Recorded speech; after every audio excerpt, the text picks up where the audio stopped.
अस्सलाम वालेकुम। अच्छा, आज हम देखेंगे how to file nil income tax return for tax year 2025। आप टैक्स ईयर 2025 में नील इनकम टैक्स रिटर्न किस तरह से फाइल कर सकते हैं। अच्छा जी, अगर कोई पर्सन जिसकी सोर्स ऑफ इनकम नहीं है, जैसे हाउस वाइफ्स हैं, आपके स्टूडेंट हैं, कोई अनएम्प्लॉयड पर्सन है, तो ऐसे लोग जो है वो नील इनकम टैक्स रिटर्न फाइल करेंगे। तो नील इनकम टैक्स रिटर्न फाइल करने के लिए सबसे पहले FBR IRS के पोर्टल पे चलूंगा जी। तो गूगल पे आने के बाद सर्च करूंगा जी IRS FBR। तो IRS FBR सर्च कर लेता हूँ। अच्छा, जो पहला लिंक आएगा आपके पास, सिंपली इस पर क्लिक करेंगे तो जी ये आपको इस लिंक पे ले आएगा irs.fbr.gov.pk। अच्छा, जैसे ही आप IRS की वेबसाइट पे आएंगे आपके पास ये पॉपअप आ रहा होगा, IRS लॉगिन ऑथेंटिकेशन। तो इसके साथ ये क्रॉस का बटन बना हुआ है, सिंपली इसको क्लोज कर लेता हूँ जी। तो ये डैशबोर्ड आ जाएगा मेरे पास। तो अगर आपका एनटीएन बना हुआ है तो सिंपली आप अपने इधर लॉगिन क्रेडेंशियल्स देंगे, रजिस्ट्रेशन नंबर में आपका CNC आ जाएगा और पासवर्ड में आपका पासवर्ड आ जाएगा जब आपने एनटीएन बनाया होगा। तो जब आप एनटीएन बनाते हैं तो आपको लॉगिन क्रेडेंशियल रिसीव हो जाते हैं, जिसमें आपका पासवर्ड होता है और आपका पिन होता है। तो इंडिविजुअल के केस में रजिस्ट्रेशन नंबर में उसका CNC आ जाएगा विदाउट डैशेस, और पासवर्ड में आपका पासवर्ड आ जाएगा जब आपने साइन अप किया होगा, जब आपने अपना एनटीएन बनाया होगा, या आपने जब सब्सिक्वेंटली अपना पासवर्ड जो है वो चेंज किया होगा। तो आपने लॉगिन क्रेडेंशियल्स ऐड कर लेता हूं जी। तो ये मैंने लॉगिन क्रेडेंशियल्स लगा लिए। इसके बाद सिंपली लॉगिन पे क्लिक करूंगा। अच्छा जी, आगे वो कह रहा है please reset your password has been expired. अच्छा जी, आपने एक चीज़ याद रखनी है कि लेटेस्ट एक चेंज आई थी कि आपने आफ्टर 60 डेज जो है ना अपना पासवर्ड चेंज करना है। अगर आप पासवर्ड चेंज नहीं करेंगे तो आप लॉगिन नहीं कर सकेंगे। तो पासवर्ड चेंज करने का क्राइटेरिया क्या है जी? Enter old password. सबसे पहले आपने ओल्ड पासवर्ड देना है जो आपका पहले वाला पासवर्ड था, और उसके बाद आपने कोई सा भी जो नया पासवर्ड है वो रख लेना है। तो जनाब अपना ओल्ड पासवर्ड ऐड कर देता हूँ जी। उसके बाद वो कह रहा है जी एंटर न्यू पासवर्ड। तो ये जो बॉक्स बना हुआ है इसमें जो न्यू पासवर्ड है वो ऐड कर दूंगा। अच्छा जी, मैंने न्यू पासवर्ड ऐड कर दिया। उसके बाद वो कह रहा है कंफर्म न्यू पासवर्ड। तो ऊपर जो आपने नया पासवर्ड रखा है इधर आप रीटाइप कर देंगे। तो दोबारा न्यू पासवर्ड ऐड कर लेता हूं जी। तो जी ये मेरा ओल्ड पासवर्ड आ गया, न्यू पासवर्ड आ गया, और मैंने जो न्यू पासवर्ड है उसको कंफर्म कर दिया। इसके बाद सिंपली सेव पे क्लिक करूंगा। आगे वो कह रहा है success password has been reset. तो जो आपका नया पासवर्ड है वो रीसेट हो चुका है। तो अब जब आपने लॉगिन करना है तो आपने नया पासवर्ड ऐड करना है। तो जी नया पासवर्ड ऐड कर लेता हूं। तो जी रजिस्ट्रेशन नंबर में मेरा CNC आ गया, नीचे मैंने पासवर्ड लिख दिया। इसके बाद सिंपली लॉगिन पे क्लिक करूंगा। अच्छा जी, जैसे ही मैं लॉगिन करूंगा मेरे पास IRS का डैशबोर्ड आ जाएगा। तो सबसे पहले मेरे पास आ रहा है जी file your income tax return, and subsequently मेरे पास ऑप्शन आ रहा है जी introducing simplified IT return for non business individuals. Income tax return का फॉर्म ओपन करने के लिए आप इधर भी क्लिक कर सकते हैं जी, नॉर्मल रिटर्न। और ये जो दूसरा ऑप्शन आपके पास आ रहा है जी introducing simplified IT return for non business individuals, इधर भी क्लिक करके आप अपनी रिटर्न ओपन कर सकते हैं। तो जी पहले वाला ऑप्शन ऑप्ट करूंगा, file your income tax return, और ये रिक्वायर्ड डॉक्यूमेंट्स के नीचे आ रहा है नॉर्मल रिटर्न, तो इधर क्लिक करूंगा जी। अच्छा जी, जैसे ही मैंने नॉर्मल रिटर्न पे क्लिक किया तो मेरे पास ये ऑप्शन ओपन हो गया जी, normal return individual AOP company. जो पर्सन होगा जिसके क्रेडेंशियल्स देके हमने लॉगिन किया उसका CNC नंबर आ जाएगा। टैक्स पीरियड सिस्टम ने ऑटोमेटिकली उठा लिया जी 2025।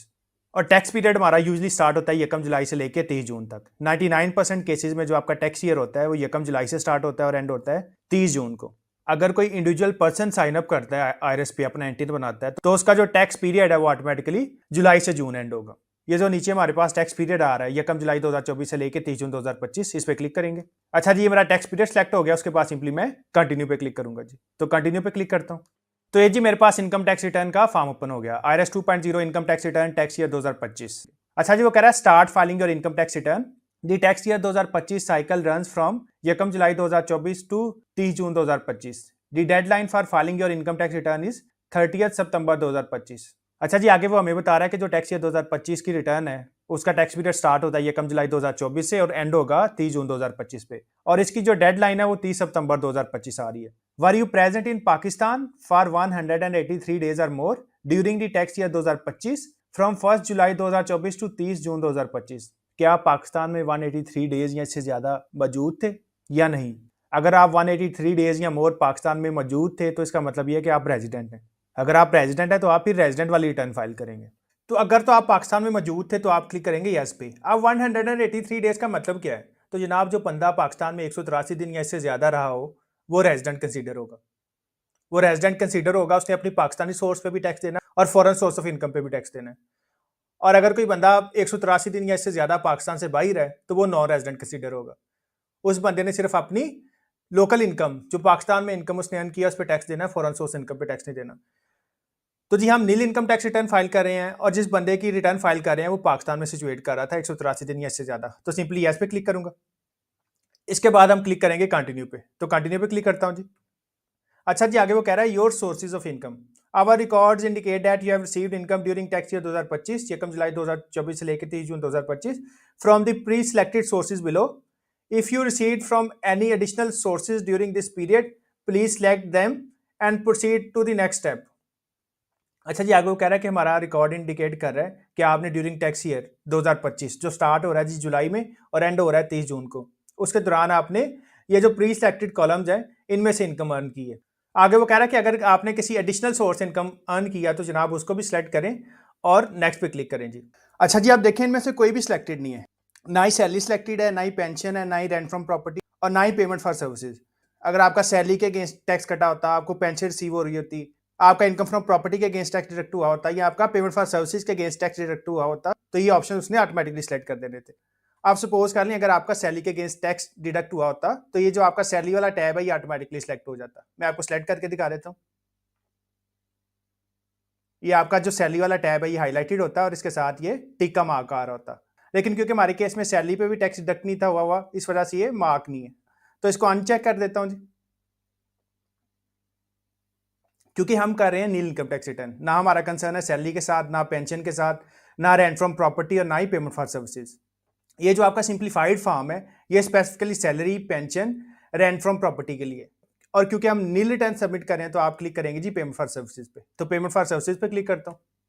अच्छा, जैसे ही मैंने पेमेंट फॉर सर्विसेज पे क्लिक किया वो कह रहा है जी you are being redirected based on your response it appears that you have selected payment for services you will now be redirected to the appropriate version of the income tax return filing service to accommodate you। अच्छा जी, आगे वो कह रहा है कि आपने payment for services वाला टैब सेलेक्ट किया है तो इस बेस पे आपको अप्रोप्रिएट रिटर्न के वर्जन पे ले जाया जाएगा। ये वाला जो आपका फॉर्म है ये स्पेसिफिकली सैलरी, पेंशन और रेंट फ्रॉम प्रॉपर्टी के लिए। अगर आपकी इनकम फ्रॉम बिजनेस है, चाहे सर्विसेज है, चाहे गुड्स है, चाहे ट्रेडिंग है, चाहे मैन्युफैक्चरिंग है, या आप नील रिटर्न फाइल करें, तो इन ऑल केसेस में आपको रिडायरेक्ट करना पड़ेगा पुराने वर्जन पे। तो पुराने वर्जन पे जाने के लिए आप क्या करेंगे, आप क्लिक करेंगे जी एक्सेप्ट एंड कंटिन्यू पे, तो एक्सेप्ट एंड कंटिन्यू पे क्लिक करता हूं। अच्छा, जैसे ही मैंने एक्सेप्ट एंड कंटिन्यू पे क्लिक किया ये मुझे रिटर्न के पुराने वर्जन पे ले आया जी। सबसे पहले आ रहा है जी आपके पास IRS 2.0, टैक्स ईयर आपके पास आ रहा होगा 2025, 114 sub section 1, return of income file voluntarily for complete year. आगे सेव, सबमिट, प्रिंट और क्लोज का टैब आ रहा है, तो सिंपली आप इसको एक दफा सेव कर लें।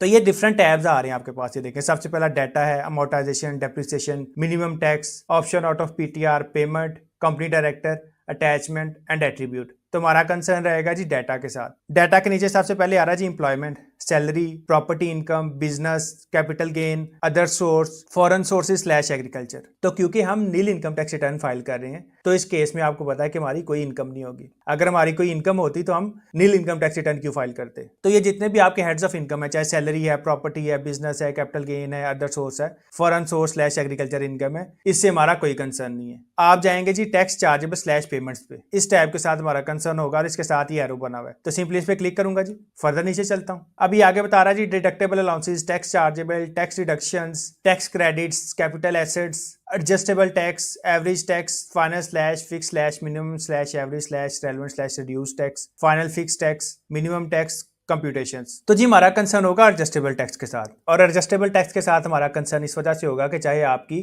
कोई इनकम नहीं है लेकिन फिर भी आपका कोई बैंक अकाउंट होगा, उस पर कैश विड्रॉल पे टैक्स डिडक्ट हो रहा होगा, आप कोई फॉरेन पेमेंट कर रहे हैं उस पर आपका टैक्स डिडक्ट हो रहा होगा, आपके नाम पे कोई सिम है उस पर आपका टैक्स डिडक्ट हो रहा होगा, एंड वेरियस अगर आप कोई प्रॉपर्टी खरीदते हैं व्हाट्सएवर जो भी है, तो मल्टीपल केसेस आप कोई गाड़ी का टोकन टैक्स पे कर देते हैं तो उस पर आपका टैक्स डिडक्ट हो रहा होगा। तो मल्टीपल टाइप ऑफ ट्रांजैक्शंस पे आपका टैक्स डिडक्ट हो रहा होगा। तो इस वजह से आपने हेड्स ऑफ इनकम को नहीं छेड़ना, आपने जाना है जी एडजस्टेबल टैक्स पे, और जो आपका टैक्स डिडक्ट हो रहा होगा उसकी आपने डिटेल मेंशन कर देनी है। तो एडजस्टेबल टैक्स पे चलूंगा जी। फर्दर नीचे चलता हूँ, तो ये आपके पास एडजस्टेबल टैक्स के जितने भी सेक्शंस है इधर आना शुरू हो जाएंगे। इंपोर्ट है जी, salary of employees under section 149, अगर सैलरी पे कोई टैक्स डिडक्ट हुआ होगा तो आप इधर मेंशन कर देंगे। Directorship fee, profit on debt, ये रेंट आ जाएगा जी। Advance tax on cash withdrawal, अगर आप फाइलर नहीं है और आप बैंक से 50,000 या से ज़्यादा की अमाउंट निकालते हैं तो आप पे 0.6% जो है वो टैक्स विदहेल्ड हो रहा होगा। तो अगर आपने कोई ऐसी ट्रांजैक्शन की है तो आपके बैंक ने आपका टैक्स डिडक्ट किया होगा, तो आपने उसकी डिटेल इधर मेंशन कर देनी है। Motor vehicle registration fee under section 231B, अगर आपने कोई गाड़ी बाय की है तो उस पर भी आप पे एडवांस टैक्स लगा होगा, तो उस केस में भी आप जो एडवांस टैक्स है उसकी अमाउंट इधर एंटर कर देंगे। फर्दर नीचे चलूंगा जी। Private vehicle tax under section 234, अगर आपने गाड़ी का टोकन टैक्स पे किया है तो जनाब उसकी भी आपने डिटेल इधर मेंशन करनी है। एंड सब्सिक्वेंटली जो सबसे कॉमन टाइप है एडवांस टैक्स की, वो ये आपके पास आ रहा होगा cell phone bill under section 236 sub section 1 and clause A. Usually जितने भी इंडिविजुअल्स हैं आजकल सबके पास अपनी सिम होती है और सबकी सिम आमतौर पे उनके नाम पे रजिस्टर्ड होती है। तो आपने क्या करना है कि आपने टैक्स रिडक्शन सर्टिफिकेट ले लेना है। टैक्स रिडक्शन सर्टिफिकेट आप मोबाइल ऐप से भी ले सकते हैं, जो भी आपका नेटवर्क है, चाहे मोबलिंक है, जोंग है, टेलीनर है, यूफोन है, व्हाट्सएवर, आप उनकी ऐप पे जाकर भी टैक्स रिडक्शन सर्टिफिकेट डाउनलोड कर सकते हैं। इसके अलावा आप फ्रेंचाइज विजिट करके भी टैक्स रिडक्शन सर्टिफिकेट ले सकते हैं और आप उनको ईमेल या कॉल करके भी टैक्स रिडक्शन सर्टिफिकेट ले सकते हैं। तो मैं आपको टैक्स रिडक्शन सर्टिफिकेट दिखा देता हूँ जी। तो जी मेरे पास ये टैक्स रिडक्शन सर्टिफिकेट आ गया, जैज ने इशू किया जी। सर्टिफिकेट ऑफ कलेक्शन और deduction of tax issued under section 164 read with rules 42 of the income tax ordinance 2001। तो जो आपके टैक्स रिडक्शन सर्टिफिकेट इशू होते हैं वो रूल 42 के तहत इशू होते हैं जी। सीरियल नंबर आ रहा होगा जी, ओरिजिनल या डुप्लीकेट लिखा होगा सर्टिफिकेट के ऊपर। डेट ऑफ इशू, किस डेट को जो सर्टिफिकेट है वो इशू हो रहा है, हमारे केस में 13 जुलाई 2025 को इशू हो रहा है। फर्दर नीचे चलता हूँ जी। Certified that a sum of ₹645। अच्छा जी, आगे वो कह रहा है कि 645 रुपए जो है हमने इनकम टैक्स कलेक्ट कर लिया फ्रॉम, आगे आपका नेम आ रहा होगा और उसके बाद आपका प्रेजेंट एड्रेस आ रहा होगा जो आपके CNSC पे आ रहा होगा जी। नेशनल टैक्स नंबर आ गया जी, NIC/CNSC नंबर, आपका CNSC नंबर आ रहा होगा, मोबाइल नंबर, आपका कंप्लीट मोबाइल नंबर आ रहा होगा। During the period physical year 2024-2025, तो ये आपका 1 जुलाई 2024 से लेकर 30 जून 2025 तक जो है टैक्स डिडक्ट हुआ हुआ है और उस टैक्स डिडक्शन का ये सर्टिफिकेट है। अंडर सेक्शन 236 हम देख चुके हैं जी। On account of telephone usage, क्योंकि ये हमारी मोबाइल सिम है। On the value slash amount of ₹4,404, तो 4,404 रुपये का हमने बैलेंस यूज किया और उस पर 645 रुपये का हमारा जो टैक्स है वो रिडक्ट हो गया। फर्दर नीचे चलूंगा जी। आगे वो बता रहा है जी, this is to further certified that the tax collected slash deducted has been deposited in the federal government account. आगे वो बता रहा है कि जो टैक्स है, जो टैक्स हमने विदहेल्ड किया है वो गवर्नमेंट के अकाउंट में हमने डिपॉजिट करवा दिया। Company slash office etcetera collecting slash deducting the tax. अच्छा जी, जो कंपनी आपका टैक्स डिडक्ट कर रही होगी उसकी डिटेल आ जाएगी। तो हमारे केस में जैज है तो जैज का कंप्लीट नेम आ जाएगा, जैज को जो कंप्लीट डील कर रही है पाकिस्तान मोबाइल कम्युनिकेशंस लिमिटेड, उसका एड्रेस आ जाएगा जी हेडक्वार्टर का, उसका एनटीएन आ जाएगा। नीचे वो बता रहा है this is a computer generated certificates and does not require signature. अच्छा जी, आगे वो बता रहा है कि ये सिस्टम जनरेटेड सर्टिफिकेट है और इस पर सिग्नेचर रिक्वायर नहीं है। वरना अगर आप किसी पार्टी से आमतौर पे टैक्स डिडक्शन सर्टिफिकेट लेते हैं तो इधर कंपनी की स्टैंप आ रही होती है और सिग्नेचर आ रहे होते हैं जो ऑथराइज ऑफिसर होता है जी। तो वापस चलता हूँ जी आरएस के पोर्टल पे। तो जी मैं वापस रिटर्न पे आ गया। अब हमने जो टैक्स रिडक्शन सर्टिफिकेट देखा था उसकी डिटेल्स हमने इधर ऐड करनी है। जो हमारा 645 रुपये का टैक्स डिडक्ट हुआ है वो हमने इधर ऐड करना है। तो ये देखें जी, cellphone bill under section 236 sub section 1 और क्लॉज ए। और अगर आप एंड पे देखें, ये देखें प्लस का साइन बना हुआ है। यहाँ पे जितने भी कॉलम्स आ रहे हैं जिनके आगे प्लस का साइन बना हुआ है, जब तक आप उसमें फर्दर डिटेल्स ऐड नहीं करेंगे आपकी टैक्स डिडक्शन की डिटेल ऐड नहीं होगी। अब देखें इसके आगे प्लस का साइन है, तो इसका मतलब यह है कि हमें फर्दर डिटेल्स ऐड करनी पड़ेंगी। फर्दर डिटेल से मुराद आप अपना सेल नंबर ऐड करेंगे, आप बताएंगे कि जो आप सिम यूज कर रहे हैं वो कौन से नेटवर्क की है। तो प्लस पे क्लिक करूंगा जी। Utility reference slash consumer number, तो इधर जो बॉक्स बना हुआ है रेफरेंस स्लैश कंज्यूमर नंबर, इस बॉक्स में आप अपना सेल नंबर ऐड कर देंगे जिसके अगेंस्ट टैक्स डिडक्ट हुआ हुआ है। तो सेल नंबर ऐड कर देता हूं जी। अच्छा जी, उसके बाद एक और टैब आ रहा है कॉन्टेंट्स, तो इस बॉक्स पे क्लिक करूंगा।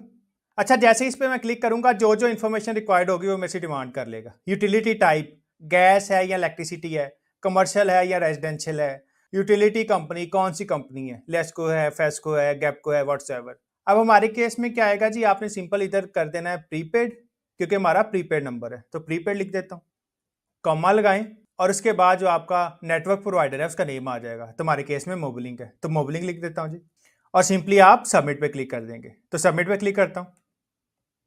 अच्छा जी, ये देखें सेलफोन बिल अंडर सेक्शन 236 और सेलफोन बिल अंडर सेक्शन 236। तो ये मेरा जो सेलफोन बिल वाला कॉलम था इसका नीचे एक और फर्दर जो रो है वो ऐड हो जाएगी। अब जैसे ही मैं इधर अमाउंट ऐड करूंगा वो अमाउंट इधर सब टोटल हो जाएगी ये सेलफोन बिल के आगे। तो वापिस चलता हूँ जनाब अपने टैक्स डिडक्शन सर्टिफिकेट। 4,404 रुपये की अमाउंट थी और 645 रुपये मेरा टैक्स डिडक्ट हुआ था। तो वापिस चलूंगा आईआरएस पे। रिसीट स्लैश वैल्यू, इधर आप वो अमाउंट लिखेंगे जिसके अगेंस्ट आपका टैक्स डिडक्ट हुआ है। अब मोबाइल फ़ोन के केस में हमने 4,404 रुपये जो है वो यूटिलाइज किया हुआ है, तो इधर हम 4,404 रुपये ऐड कर देंगे। ये जो कॉलम बना हुआ है ये देखें जीरो एडिट है। जैसे ही हमने प्लस पे क्लिक करके अपने प्रीपेड नंबर की डिटेल ऐड की तो उसने एक नई रो ऐड कर दी। तो इधर क्लिक करूंगा जी रिसीट/वैल्यू वाले कॉलम में और इधर अमाउंट ऐड कर देता हूँ जी। उसके बाद वो कह रहा है टैक्स कलेक्टेड/डिडक्टेड, तो ये अमाउंट के आगे एक और कॉलम बना हुआ है, तो सिंपली इधर क्लिक करूंगा और इधर 645 रुपये जो है वो ऐड कर दूंगा। तो जनाब ये मेरी टैक्सेबल अमाउंट आ गई और टैक्स डिडक्टेड की अमाउंट आ गई। इसके बाद सिंपली आप कैलकुलेट पे क्लिक करेंगे तो ये देखें जी नीचे सब हेडिंग आ रही है, एक नंबर आ रहा है मेरा, इतना मैंने बैलेंस यूटिलाइज किया और इतना टैक्स डिडक्ट हो गया, और ये ऊपर टोटल आ रहा है। अब अगर इधर मैंने multiple tax deduction certificate add किए होते तो इधर उसका टोटल आ जाता। तो जी ये मेरा जो टैक्स डिडक्टेड था ऑन सेल फोन वो मैंने ऐड कर दिया। इसके अलावा अगर आपका इंटरनेट बिल पे आ रहा है तो सिंपली एज इट इज़ आप प्लस पे क्लिक करेंगे। जो आपका इंटरनेट प्रोवाइडर है, नया टेल है, PTCL है, व्हाट्सएवर, उसका नंबर आ जाएगा और नीचे उसके कंटेंट में उसकी डिटेल आ जाएगी जी, इंटरनेट प्रोवाइडर है, प्रीपेड है, और आगे उसका नेम आ जाएगा। क्लोज करता हूँ जी इसे, ऊपर चलता हूँ जी। तो गाड़ी के बारे में मैंने आपको बताया था, private vehicle tax under section 234। अगर आपने टोकन टैक्स पे किया हुआ है तो सिंपली आप प्लस पे क्लिक करेंगे। ENTD excise and taxation department registration number, आपकी गाड़ी का कंप्लीट नंबर आ जाएगा इधर, जो भी है LEC 10 ABC व्हाट्सएवर जो भी नंबर आ रहा है। उसके बाद आप लिख देंगे कितने सीसी है, 1600 सीसी है, 998 सीसी है, 1300 सीसी है, व्हाट्सएवर सीसी लिखेंगे। आगे नाम लिख देंगे, सिटी है, यारिस है, सिविक है, व्हाट्सएवर, और आगे आप कंपनी का नेम लिख देंगे, होंडा है, करोला है, सुजुकी है, व्हाट्सएवर, इस तरह करके। जैसे ही आप सबमिट पे क्लिक करेंगे तो private vehicle tax under section 234, तो इसके नीचे एक और रो ऐड हो जाएगी, उसमें यही आ रहा होगा private vehicle tax under section 234, और उसके आगे गाड़ी की जो सारी डिटेल होगी जो आपने इधर मेंशन की है वो आना स्टार्ट हो जाएगी। एज इट इज आप जो है टैक्सेबल अमाउंट और आगे टैक्सी अमाउंट लिख देंगे। तो जी क्लोज करता हूँ इसे। अच्छा जी एक और बात, एडजस्टेबल टैक्स में अगर आप ये रिसीट वैल्यू ना भी लिखेंगे तो कोई मसला नहीं। अगर मैं 4,404 रुपये को रिमूव भी कर दूँ, नीचे चलता हूँ जी, अगर मैं इसे जीरो भी कर दूँ और दोबारा भी कैलकुलेट पे क्लिक करूँ तो ये देखें ये 645 रुपये स्टैंड स्टिल करेगा। अगर आप रिसीट वैल्यू ना भी लिखेंगे तो ये चल जाएगा जी। अच्छा जिसके बाद नीचे चलता हूँ जी, ये देखें जी sale transfer of immovable property under section 236C, tax deducted under section 236C where property purchase and sold within tax year, tax deducted under section 236C where property purchase prior to current tax year. अच्छा जी अगर आपने कोई property cell की है और उसके against आपने कोई टैक्स पे किया है तो इसकी डिटेल इधर आ जाएगी। ये देखें जी टैक्स कलेक्टेड/डिडक्टेड, इस कॉलम में उसकी डिटेल आ जाएगी। फर्दर नीचे चलता हूँ जी। ऐसे ही अगर आप कोई प्रॉपर्टी परचेज करें, purchase transfer of immovable property under section 236 के, तो इस केस में जो टैक्स डिडक्ट हुआ होगा ऑन परचेज ऑफ प्रॉपर्टी उसकी डिटेल आप इस कॉलम में ऐड कर देंगे। फर्दर नीचे चलता हूँ जी। Persons remitting amount abroad through credit debits prepaid cards under section 236Y। अच्छा अगर आप कोई फॉरेन पेमेंट करते हैं, आपने गूगल की स्टोरेज ली हुई है, आपने वन ड्राइव की स्टोरेज ली हुई है, आप फेसबुक एड्स की पेमेंट करते हैं या आप गूगल एड्स की पेमेंट करते हैं, तो जब आप फॉरेन पेमेंट करते हैं तो आपका टैक्स डिडक्ट हो जाता है, बैंक आपका टैक्स विदहेल्ड कर लेता है, तो वो टैक्स आपका डिडक्ट हो रहा होता है अंडर सेक्शन 236Y। अगर आपका वो टैक्स डिडक्ट हुआ हुआ है तो उसकी डिटेल भी आप इधर टैक्स कलेक्टेड/डिडक्टेड में ऐड कर देंगे। इसके अलावा अगर आप लिखना चाहें तो आप रिसीट वैल्यू भी लिख सकते हैं। तो जी ये मैंने एडजस्टेबल टैक्सेस के जितने भी ऑप्शंस आ रहे थे, जितने भी सेक्शंस आ रहे थे, ये मैंने आपको दिखा दिए। और नील इनकम टैक्स रिटर्न के केस में मैंने आपको बता दिया कि आमतौर पे 236Y रिगार्डिंग फॉरेन पेमेंट्स ये लग रहा होगा, आपका कैश विड्रॉल वाला आ जाएगा, इसके अलावा आपका सेलफोन वाला आ जाएगा, प्रॉपर्टी परचेज वाला आ जाएगा, या प्रॉपर्टी सेल वाला जो सेक्शन है वो यूज़ हो रहा होगा। बाकी भी सेक्शंस आ रहे होंगे लेकिन वो कम यूज़ होते हैं। अच्छा जी इसके अलावा अगर आपको नहीं पता कि आपके नेम पे कौन कौन से टैक्स डिडक्ट हुए हैं तो आपको मैं दिखा देता हूँ। तो उसके लिए सिंपली ये जो रिटर्न का ड्राफ्ट है इसको क्लोज करूंगा। रिटर्न के ड्राफ्ट को क्लोज करने के लिए ऊपर चलता हूँ जी। ये साइड पे स्क्रॉल बार बनी हुई है, इसको पकड़ के भी आप ऊपर जा सकते हैं और आप ऐसे भी स्क्रॉल अप कर सकते हैं। तो ऊपर चलता हूँ जी, क्लोज करूंगा जी। ये प्रिंट के साथ क्लोज का बटन बना हुआ है तो क्लोज पे क्लिक करूंगा। आगे वो कह रहा है you have unsaved changes, by closing you will lose all unsaved changes, do you still want to close, तो यस पे क्लिक करूंगा जी। तो ये आपको वापस आयरस के डैशबोर्ड पे ले जाएगा। एंड पे जो है एक छोटी सी बार आ रही है ब्लू कलर की, इसको पकड़ के आप राइट साइड पे चले जाएंगे। तो राइट साइड पे चलता हूँ जी। ये देखिए इनवाइस मैनेजमेंट के आगे छोटा सा आ रहा है MIS, ये जिस जगह पे मेरा कर्सर है इधर आ रहा है जी MIS, तो इधर क्लिक करूंगा। अच्छा जी जैसे ही मैंने MIS पे क्लिक किया आगे वो कह रहा है ऑल ऑप्शंस इन्फॉर्मेशन सेंटर, एक ही ऑप्शन आ रहा है जी ऑल ऑप्शंस में, और उसके आगे भी जो आ रहा है जी इन्फॉर्मेशन सेंटर। तो इन्फॉर्मेशन सेंटर पे क्लिक करूंगा जी। इन्फॉर्मेशन सेंटर में कई ऑप्शंस आ जाएंगे आपके पास। फॉरेन एसेट्स है, एफसीवाई डोमेस्टिक, डोमेस्टिक एसेट्स, ई हेयरिंग, पेमेंट डिटेल्स। तो हमारा कंसर्न है जी पेमेंट डिटेल्स के साथ। तो सिंपली पेमेंट डिटेल्स पे क्लिक करूंगा। सबसे पहले इसमें आ रहा होगा रजिस्ट्रेशन नंबर, जिसपे आपका सीएनएससी नंबर होगा, CPR number, section, tax month, payment date, claimed, payment ID, withholding agent, registration number, tax year, paid amount और पेमेंट सोर्स। तो इसमें सिंपली जो टैक्स ईयर वाला कॉलम है ये आपने फिल करना है। तो ये टैक्स ईयर के आगे ये बॉक्स आ रहा है, सिंपली इस पर क्लिक करूंगा और इसमें आप अपना जो टैक्स ईयर है वो लिख देंगे। अब हमारे केस में जो टैक्स ईयर है वो है जी 2025, तो 2025 लिखूंगा इधर। टैक्स ईयर में 2025 लिख दिया। इसके बाद सिंपली मैं सर्च पे क्लिक करूंगा। तो सर्च पे क्लिक करता हूं जी। तो ये देखें जी, जैसे ही मैंने सर्च पे क्लिक किया मेरे नाम पे जितना भी टैक्स विदहेल्ड हुआ था वो इधर आ गया। अब ये देखें जी, कैश विड्रॉल पे डिडक्ट हुआ है जी। मैंने बैंक से पैसे निकलवाए 50,000 से ज्यादा और उस पर मेरा टैक्स विदहेल्ड हो गया। और दूसरा मेरा डिडक्ट हुआ है जी tax on remitting amounts abroad through credit slash debit slash prepaid cards under section 236 Y. हमने जो गूगल ड्राइव है उसका 100 GB जो है वो बाय किया हुआ है, और उसकी वजह से जो हमारा 450 रुपीज़ है हर मंथ कट जाते हैं। तो यहाँ से आपकी टैक्स की डिटेल आ जाएगी। अगर आप चाहते हैं कि आप इसको डाउनलोड कर लें तो ये साइड पे जो है एक्सेल का टेम्पलेट बना हुआ है, तो सिंपली इस पर क्लिक करूंगा। अच्छा जी, जैसे ही मैंने एक्सेल के टेम्पलेट पे क्लिक किया ये मेरे पास एक्सेल में एक फाइल डाउनलोड हो गई। तो सिंपली इस पर क्लिक करूंगा। तो जी सबसे पहले एनेबल एडिटिंग पे क्लिक करता हूँ जी। पेमेंट आईडी, इसका हमारे से कोई कंसर्न नहीं है। सीपीआर नंबर, तो जब भी कोई आपके बिहार पे टैक्स डिपॉजिट करता है, टैक्स का चालान जमा करवाता है, तो उसके अगेंस्ट जो कंफर्मेशन आती है वो सीपीआर नंबर के थ्रू आती है। एक जो सीपीआर है वो इशू हो जाता है, उसमें डिटेल आ रही होती है कि ये पर्सन है, ये उसका सीएनएससी है और इस सेक्शन के तहत उसका जो है टैक्स डिडक्ट हुआ है। विदहोल्डिंग एजेंट रजिस्ट्रेशन नंबर, जिस पर्सन ने आपका टैक्स काटा है उसका एनटीए नंबर आ रहा होगा और उसका नेम आ रहा होगा। फर्दर आगे चलता हूँ जी। उसके बाद सेक्शन आ गया जी, किस सेक्शन के तहत आपका टैक्स डिडक्ट हुआ है। सबसे पहले आ रहा है कैश विड्रॉल और उसके बाद आ रहे हैं जी tax on remitting amounts abroad through credit slash debit slash prepaid cards under section 236 Y. Tax month आ गया, टैक्स ईयर आ गया, हमारे केस में 2025 था। टैक्सेबल अमाउंट आ गई। तो जनाब ये जो पेड अमाउंट है ये है आपकी टैक्स अमाउंट जो आपका टैक्स डिडक्ट हुआ है। पेमेंट डेट, इस डेट को इन्होंने टैक्स डिपॉजिट करवाया हुआ है। और पेमेंट सोर्स विदहोल्डिंग, क्योंकि हमारा टैक्स विदहेल्ड हुआ हुआ है तो इस केस में हम विदहोल्डिंग है। तो जनाब इसका सम कर लेते हैं। तो सम करने के लिए सबसे पहले आप इसको नंबर में कन्वर्ट कर लें, तो कन्वर्ट कर लेता हूं। ये देखें जी 420 रुपए कैश विड्रॉल के अगेंस्ट है और 236 वाई के केस में कितना है मेरा जी 315 रुपए। अब वापस चलता हूं जी आईआरएस पे और ये अमाउंट जाके अपनी एडजस्टेबल टैक्स वाले टैब में ऐड कर दूंगा। तो जनाब आईआरएस पे जाने के बाद ये जो इन्फॉर्मेशन सेंटर है इसको क्लोज कर लेता हूँ। ये इसके राइट साइड पे ये क्रॉस का बटन बना हुआ है, तो क्लोज पे क्लिक करूंगा जी। जैसे ही मैंने क्लोज पे क्लिक किया ये मुझे वापस आईआरएस के डैशबोर्ड पे ले जाएगा। अब रिटर्न तो हमने क्लोज कर दिया, तो हमारी रिटर्न किधर आ रही होगी। हमारी रिटर्न जनाब ये नीचे इनबॉक्स के साथ आ रहा है ड्राफ्ट। हमारी रिटर्न आ रही होगी ड्राफ्ट में, तो ड्राफ्ट पे क्लिक करता हूँ जी। तो ये ड्राफ्ट पे आ गया। इधर हमारे पास दो रिटर्न्स ओपन है, ये देखें आईटी डिक्लेरेशन और आगे 2 आ रहा है। तो फर्दर नीचे चलता हूँ जी। तो ये देखें जी टास्क, पीरियड और एक्शन। टास्क में जो आपका फॉर्म है उसका नेम आ रहा होगा 114 subsection 1, return of income filed voluntarily for complete year. Tax payer का नेम आ गया, उसका सीएनएससी आ गया, पीरियड आ गया 1 जुलाई 2024 से लेकर 30 जून 2025, टैक्स ईयर 2025, ड्यू डेट आ रही है जी 30 सितंबर 2025। तो ये मेरे पास 2 फॉर्म्स ओपन है। तो इस टैक्स पेयर की हमने 2024 वाली रिटर्न भी नहीं की हुई। तो ये नीचे एक 2024 वाला फॉर्म ओपन है जी।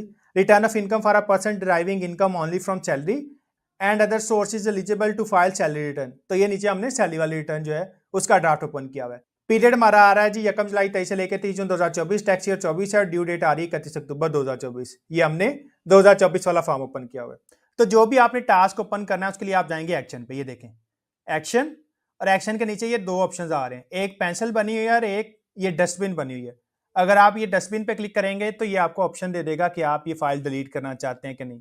और अगर आप वापस जाना चाह रहे हैं रिटर्न के फॉर्म पे, ये जो पेंसिल का बटन है जैसे ही इसके ऊपर आएंगे ये आपको एडिट का ऑप्शन देगा। तो सिंपली इस पर क्लिक करूंगा। तो जैसे ही मैंने इस पर क्लिक किया ये मुझे वापस मेरी इनकम टैक्स रिटर्न पे ले गया। ये देखें जी year 2025 114 subsection 1, return of income filed voluntarily for complete year. तो जी हमारा कंसर्न है डाटा टैब के साथ, और डाटा में ये जो हमारे हेड्स ऑफ इनकम आ रहे हैं salary, property, business, capital gain, other source, foreign sources slash agriculture, इनके साथ हमारा कोई कंसर्न नहीं है क्योंकि हम फाइल कर रहे हैं नील इनकम टैक्स रिटर्न। और नील इनकम टैक्स रिटर्न फाइल करने का पर्पज यही है कि हमारी कोई इनकम नहीं है, हम या तो अनएम्प्लॉयड हैं या हम स्टूडेंट हैं या हम हाउस वाइफ की रिटर्न फाइल करें। तो हमारा सिंपली कंसर्न है जी टैक्स चार्जेबल स्लैश पेमेंट्स के साथ। तो सिंपली स्टेप पे क्लिक करूंगा, नीचे चलता हूं जी। इसके बाद हमारा कंसर्न था जी एडजस्टेबल टैक्स के साथ, तो एडजस्टेबल टैक्स के टैब पे क्लिक करूंगा। फर्दर नीचे चलूंगा जी। अब ये देखें जी एडजस्टेबल टैक्स अमाउंट आ रही है 3150 और टैक्स कलेक्टेड स्लैश डिडक्टेड आ रहा है 960। अब हमारे केस में क्या था जी, हमने तो 645 रुपये ऐड किया था सिर्फ सेल फोन के केस में। तो आपने एक बात याद रखनी है कि अब जो FBR है वो ऑटोमेटिकली जो टैक्स डिडक्टेड की डिटेल है वो आपके एडजस्टेबल या फाइनल फिक्स के टैब में ऐड करना स्टार्ट हो गया। तो नीचे चलूंगा जी, ये साइड पे स्क्रॉल बार आ रही है, इसको पकड़ के भी आप नीचे जा सकते हैं या आप वैसे भी स्क्रॉल डाउन कर सकते हैं। तो स्क्रॉल डाउन कर लेता हूँ जी। तो ये देखें जी सेलफोन बिल अंडर सेक्शन 236 में हमने एक सेलफोन का जो डिटेल थी वो ऐड की हुई थी। अब फर्दर नीचे चलता हूँ जी, और इसकी अमाउंट आ रही है 645 रुपये।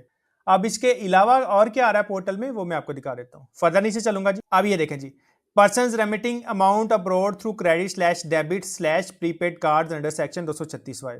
तो जनाब जो हमने फॉरेन पेमेंट की है और उसके अगेंस्ट जो टैक्स डिडक्ट हुआ है उसकी अमाउंट ऑटोमेटिकली इधर आना शुरू हो गई। और ये अमाउंट मैंने नहीं लिखी, ये अमाउंट FBR ने ऑटोमेटिकली इधर आपकी रिटर्न में ऐड कर दी। तो जनाब ये रिसीट वैल्यू में मेरी रिसीट वैल्यू आ गई 3150 और टैक्स कलेक्टेड स्लैश डिडक्टेड में मेरा टैक्स आ गया जो मेरा टैक्स डिडक्ट हुआ था ऑन फॉरेन पेमेंट्स। मैं आपको MIS के डाटा से भी दिखा देता हूँ जो हमने एक्सेल की टेम्पलेट डाउनलोड की थी जी। ये देखें जी 3150 अंडर सेक्शन 236Y और इस पे जो टैक्स की अमाउंट थी, ये जो पेड अमाउंट आ रही है ये आ रही थी 315 रुपये। तो ये जो मेरी अमाउंट है ये FBR ने ऑटोमेटिकली फेच कर ली। वापस चलता हूँ जी रिटर्न पे। इसके बाद जो हमारा टैक्स विदहेल्ड हुआ है on cash withdrawal under section 231A उसका कॉलम देख लेते हैं जी। ऊपर चलता हूँ जी। तो जी ये आपके पास आ रहा होगा advance tax on cash withdrawal under section 231A और इसके सामने भी ये देखें प्लस का साइन बना हुआ है। तो इसका मतलब ये है कि ये सेक्शन भी आपसे जो फर्दर डिटेल्स है वो डिमांड करेगा। तो अगेन प्लस पे क्लिक करूंगा। सबसे पहले वो कह रहा है जी इन्वेस्टमेंट IBAN/IBFT। तो जो आपकी बैंक स्टेटमेंट होगी उधर से देख के आप IBAN/IBFT लिख देंगे और कॉन्टेंट्स में आप बता देंगे आपका कौन सा अकाउंट है, करंट अकाउंट है, सेविंग अकाउंट है, व्हाट्सएवर। उसके बाद आप बैंक का नेम बता देंगे और बैंक की ब्रांच बता देंगे और लास्टली बैंक का एड्रेस बता देंगे। तो मैं अपनी बैंक स्टेटमेंट खोल लेता हूँ जी। तो जी ये मेरे पास बैंक अल्फरा की बैंक स्टेटमेंट आ गई। बैंक का नेम आ गया, ये मंथली स्टेटमेंट अकाउंट है और मैंने जून की खोली हुई है जी। अकाउंट टाइटल आ जाएगा, एड्रेस आ जाएगा जी, कॉन्टैक्ट नंबर आ गया, IBAN। अच्छा जी आप IBAN भी उधर पेश कर सकते हैं और आप उधर अकाउंट नंबर भी ऐड कर सकते हैं। तो IBAN इधर से कॉपी कर लेता हूँ जी। वापस चलूंगा अपनी इनकम टैक्स रिटर्न पे और ये जो इन्वेस्टमेंट वाला टैब है जिधर वो कह रहा है IBAN/IBFT, इधर अपना जो IBAN है वो पेश कर दूंगा। अच्छा जी मेरा IBAN आ गया। इसके बाद आ रहा है जी कॉन्टेंट्स। तो कॉन्टेंट्स में क्या डिटेल ऐड करनी है, सिंपली आप इस पर क्लिक करेंगे। वो कह रहा है आपने बताना है ये अकाउंट है, बॉन्ड है या सर्टिफिकेट है, करंट है या सेविंग है, और आगे जो इंस्टीट्यूट है, जो बैंक है उसका नेम बताना है, उसकी ब्रांच का नेम बताना है और उसका एड्रेस बताना है। तो हमारे केस में जनाब करंट अकाउंट है, बैंक का नेम आ जाएगा जी। अच्छा जी अकाउंट की टाइप आ गई, बैंक का नेम आ गया, आगे बैंक की ब्रांच ऐड कर देता हूँ जी और लास्टली जो है सिटी ऐड कर दूंगा। तो ये मेरा कंप्लीट कंटेंट आ गया जी, जिसमें आपने अकाउंट की टाइप बता दी, बैंक का नेम बता दिया जो आपका इंस्टीट्यूशन था, ब्रांच का एड्रेस बता दिया और जो आपका बैंक जिस सिटी में सिचुएट कर रहा है वो सिटी का नेम बता दिया। इसके बाद सिंपली मैं सबमिट पे क्लिक करूंगा जी। इसके बाद जो आपका कैश विड्रॉल पे टैक्स डिडक्ट हुआ था उसकी अमाउंट ऐड कर देंगे। रिसीट/वैल्यू में अमाउंट आ जाएगी, कितनी अमाउंट आपने बैंक से विड्रॉ की, और टैक्स कलेक्टेड/डिडक्टेड में टैक्स अमाउंट आ जाएगी कि कितना आपका टैक्स विदहेल्ड हुआ। आपको पता है कि अगर आप नॉन फाइलर हैं और आप बैंक से एक दिन में 50,000 या इससे ज्यादा विड्रॉ करते हैं तो आपका टैक्स विदहेल्ड हो जाता है एट द रेट ऑफ 0.6%। तो जी कितनी अमाउंट थी और कितना टैक्स विदहेल्ड हुआ, तो इसको देखने के लिए वापस MIS पे चलूंगा जो हमने एक्सेल की शीट डाउनलोड की है। तो ये देखें जी cash withdrawal from bank under section 231A, taxable amount है 70,000 और पेड अमाउंट है जी 4 और पेड अमाउंट है जी 420। वापस चलूंगा IRS पे और इस अमाउंट को जाके उधर पेस्ट कर दूंगा। रिसीट/वैल्यू में 70,000 ऐड कर दूंगा जी और टैक्स कलेक्टेड/डिडक्टेड में 420 ऐड कर दूंगा। इसके बाद सिंपली कैलकुलेट पे क्लिक करूंगा जी। तो ये देखें जो मैंने सब हेडिंग ऐड की उधर भी अमाउंट आ गई 70,000, 420,000 और ये जो ऊपर इसका सब टोटल था advance tax on cash withdrawal under section 231AB, इधर सिस्टम ने ऑटोमेटिकली अमाउंट उठा दी। एज इट इज अगर मल्टीपल बैंक्स के अगेंस्ट आपने कैश विड्रॉल किया हुआ है और आप नॉन फाइलर थे तो आप प्लस पे क्लिक करते जाएंगे, मल्टीपल बैंक से आप ऐड करते जाएंगे और जैसे जैसे आप मल्टीपल बैंक से ऐड करते जाएंगे इधर इन सब का सब टोटल आ जाएगा। Advance tax on cash withdrawal under section 231AB। अच्छा जी advance tax on cash withdrawal की डिटेल मैंने डाल ली, फिर जो मेरा सेलफोन पे डिडक्ट हुआ था उसकी डिटेल डाल ली। इसके बाद हमारा टैक्स जो डिडक्ट हुआ था on foreign payments under section 236Y उसकी हमने डिटेल डाल ली। अब इन सारे टैक्सेस की जो डिटेल है वो ऊपर आ रही होगी, सबसे ऊपर आ रही होगी। तो जी ये स्क्रॉल बार को पकड़ के सबसे ऊपर चलूंगा जी तो ये देखें जी, adjustable tax receipt slash value, total 73,150 रुपये मेरी वैल्यू बन रही थी और उस पर जो टैक्स डिडक्ट हुआ है वो मेरा आ रहा है जी 1380 रुपये। तो यहाँ तक जो मेरा एडजस्टेबल कॉलम था, इसमें जो जो टैक्सेस आ रहे थे वो हमने कंप्लीट कर लिए। फर्दर नीचे चलता हूँ जी। अच्छा जी, टैक्स चार्जेबल स्लैश पेमेंट्स में हमारा कंसर्न था एडजस्टेबल टैक्स के साथ, वो हमने फिलअप कर दिया। इसके बाद हम जाएंगे कंप्यूटेशंस पे। तो ये टैक्स चार्जेबल स्लैश पेमेंट्स के ऑप्शंस में सबसे नीचे आ रहा है कंप्यूटेशंस। तो कंप्यूटेशंस पे क्लिक करूंगा। इधर जो जो आपकी सोर्स ऑफ इनकम आ रही होगी, जो आपके अगेंस्ट टैक्स डिडक्ट हुआ हुआ, वो जो आपने एडवांस टैक्स पे किया हुआ है, वो सारी डिटेल्स इधर आ रही होगी। तो ये देखें जी, income from salary, salary income हमारी नहीं थी, इनकम फ्रॉम प्रॉपर्टी नहीं थी, बिजनेस इनकम नहीं थी, कैपिटल एसेट्स नहीं थे, इनकम फ्रॉम अदर सोर्स नहीं थी, कोई फॉरेन इनकम नहीं थी, कोई हमारी एग्रीकल्चर इनकम नहीं थी। फर्दर नीचे चलूंगा जी। टोटल इनकम हमारी जीरो आ रही है, कोई डिडक्टेबल अलाउंसेस नहीं थे, taxable income, tax chargeable, normal income tax कुछ भी नहीं आ रहा। फर्दर नीचे चलता हूँ जी। ये देखें जी, विदहोल्डिंग इनकम टैक्स 1380 रुपये। ये जो इनकम टैक्स था ये हमारा विदहेल्ड हुआ था, कैश विड्रॉल पे, फॉरेन पेमेंट्स पे, आपका सेलफोन पे, यही हमारा टैक्स विदहेल्ड हुआ था। इसके अगेंस्ट हमारी कोई लायबिलिटी नहीं है, कोई इनकम नहीं आ रही, जिसकी वजह से यही अमाउंट हमारी टैक्स रिफंडेबल में आ जाएगी। तो फर्दर नीचे चलता हूँ जी। ये देखें जी, रिफंडेबल इनकम टैक्स 1380 रुपये, 1380 रुपये मेरा रिफंडेबल इनकम टैक्स बन रहा है। इसका मतलब ये है कि मेरी कोई भी टैक्स लायबिलिटी नहीं है। तो इनकम टैक्स का एक पार्ट जो है हमारा कंप्लीट हो गया, जिसमें हमने इनकम की डिटेल्स देनी होती है और टैक्सेस की डिटेल देनी होती है। इनकम टैक्स का जो दूसरा पार्ट है उसको कहते हैं वेल्थ स्टेटमेंट। वेल्थ स्टेटमेंट में आप अपने पर्सनल एक्सपेंसेस की डिटेल देते हैं और इसके अलावा जो आपके पर्सनल एसेट्स आ रहे होते हैं उनकी डिटेल आप मेंशन करते हैं। तो जी, ये जो आपके पास आ रहा है 116 वेल्थ स्टेटमेंट, इस पर क्लिक करूंगा। जैसे मैंने इस पर क्लिक किया, मेरे पास कई ऑप्शंस ओपन हो गए, personal expenses, personal assets slash liabilities, personal assets slash liabilities और रिकंसिलिएशन ऑफ नेट एसेट्स। अच्छा जी, सबसे पहला जो हमारा कंसर्न है जी एक्सपेंसेस। हमने अपने एक्सपेंसेस डालने हैं, तो पर्सनल एक्सपेंसेस पे क्लिक करूंगा। तो जैसे ही मैंने पर्सनल एक्सपेंसेस पे क्लिक किया, मेरे पास पर्सनल एक्सपेंसेस वाला जो टैब है वो हाईलाइट हो गया। तो जी, सबसे पहले आ रहा है डिस्क्रिप्शन, कोड और amount.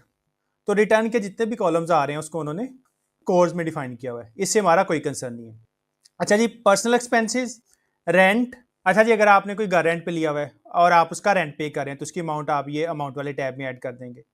Rate slash taxes slash charges slash cess, आप कोई टैक्सेस पे कर रहे हैं गवर्नमेंट के, प्रॉपर्टी टैक्स हो गया तो उसकी अमाउंट आप इधर ऐड कर देंगे।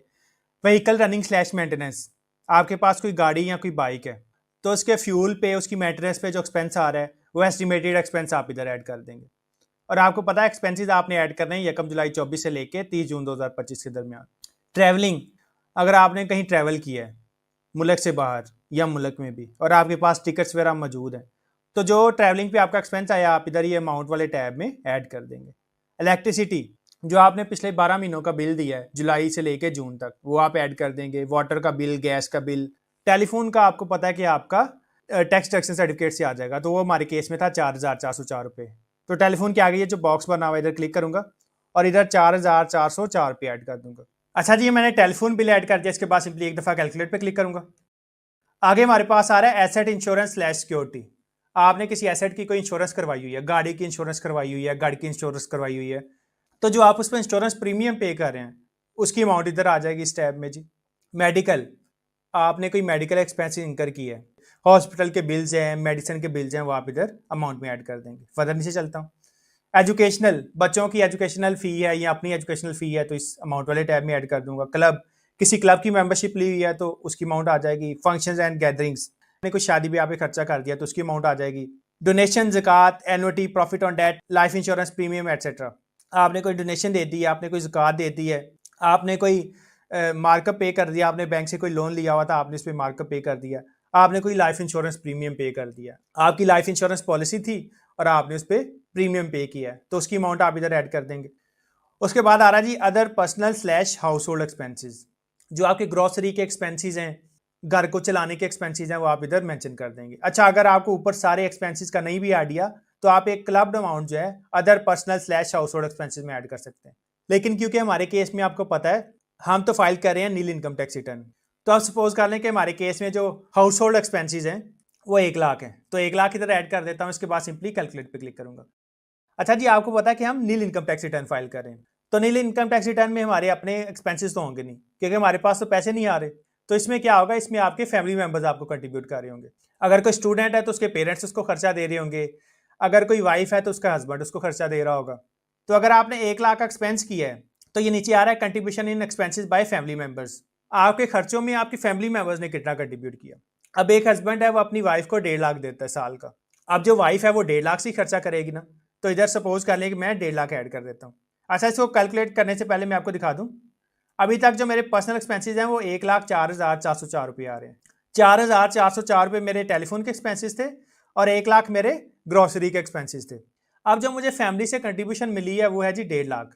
अब दोबारा कैलकुलेट पे क्लिक करूंगा जी, दोबारा ऊपर जाकर देखता हूँ जी टोटल एक्सपेंसेस में, तो ये देखें पर्सनल एक्सपेंसेस और जो मेरी टोटल अमाउंट है वो नेगेटिव में चली गई है।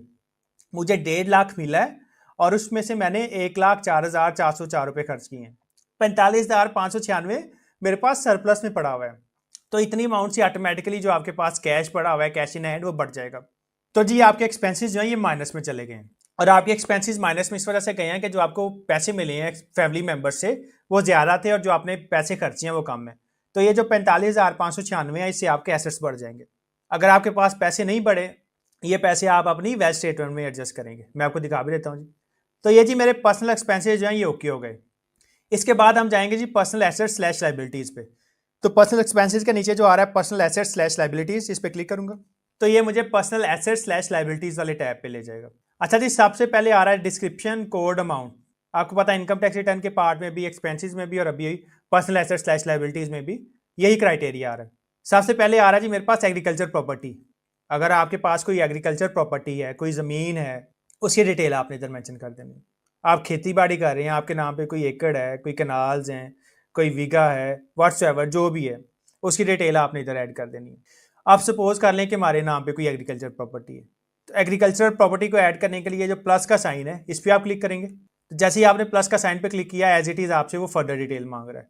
जैसे हमने कैश विड्रॉल के केस में देखी, सबसे पहले मेरे पास आ रहा है प्रॉपर्टी और नीचे आ रहा है एड्रेस। तो आपकी ज़मीन का जो एड्रेस है वो इधर आ जाएगा।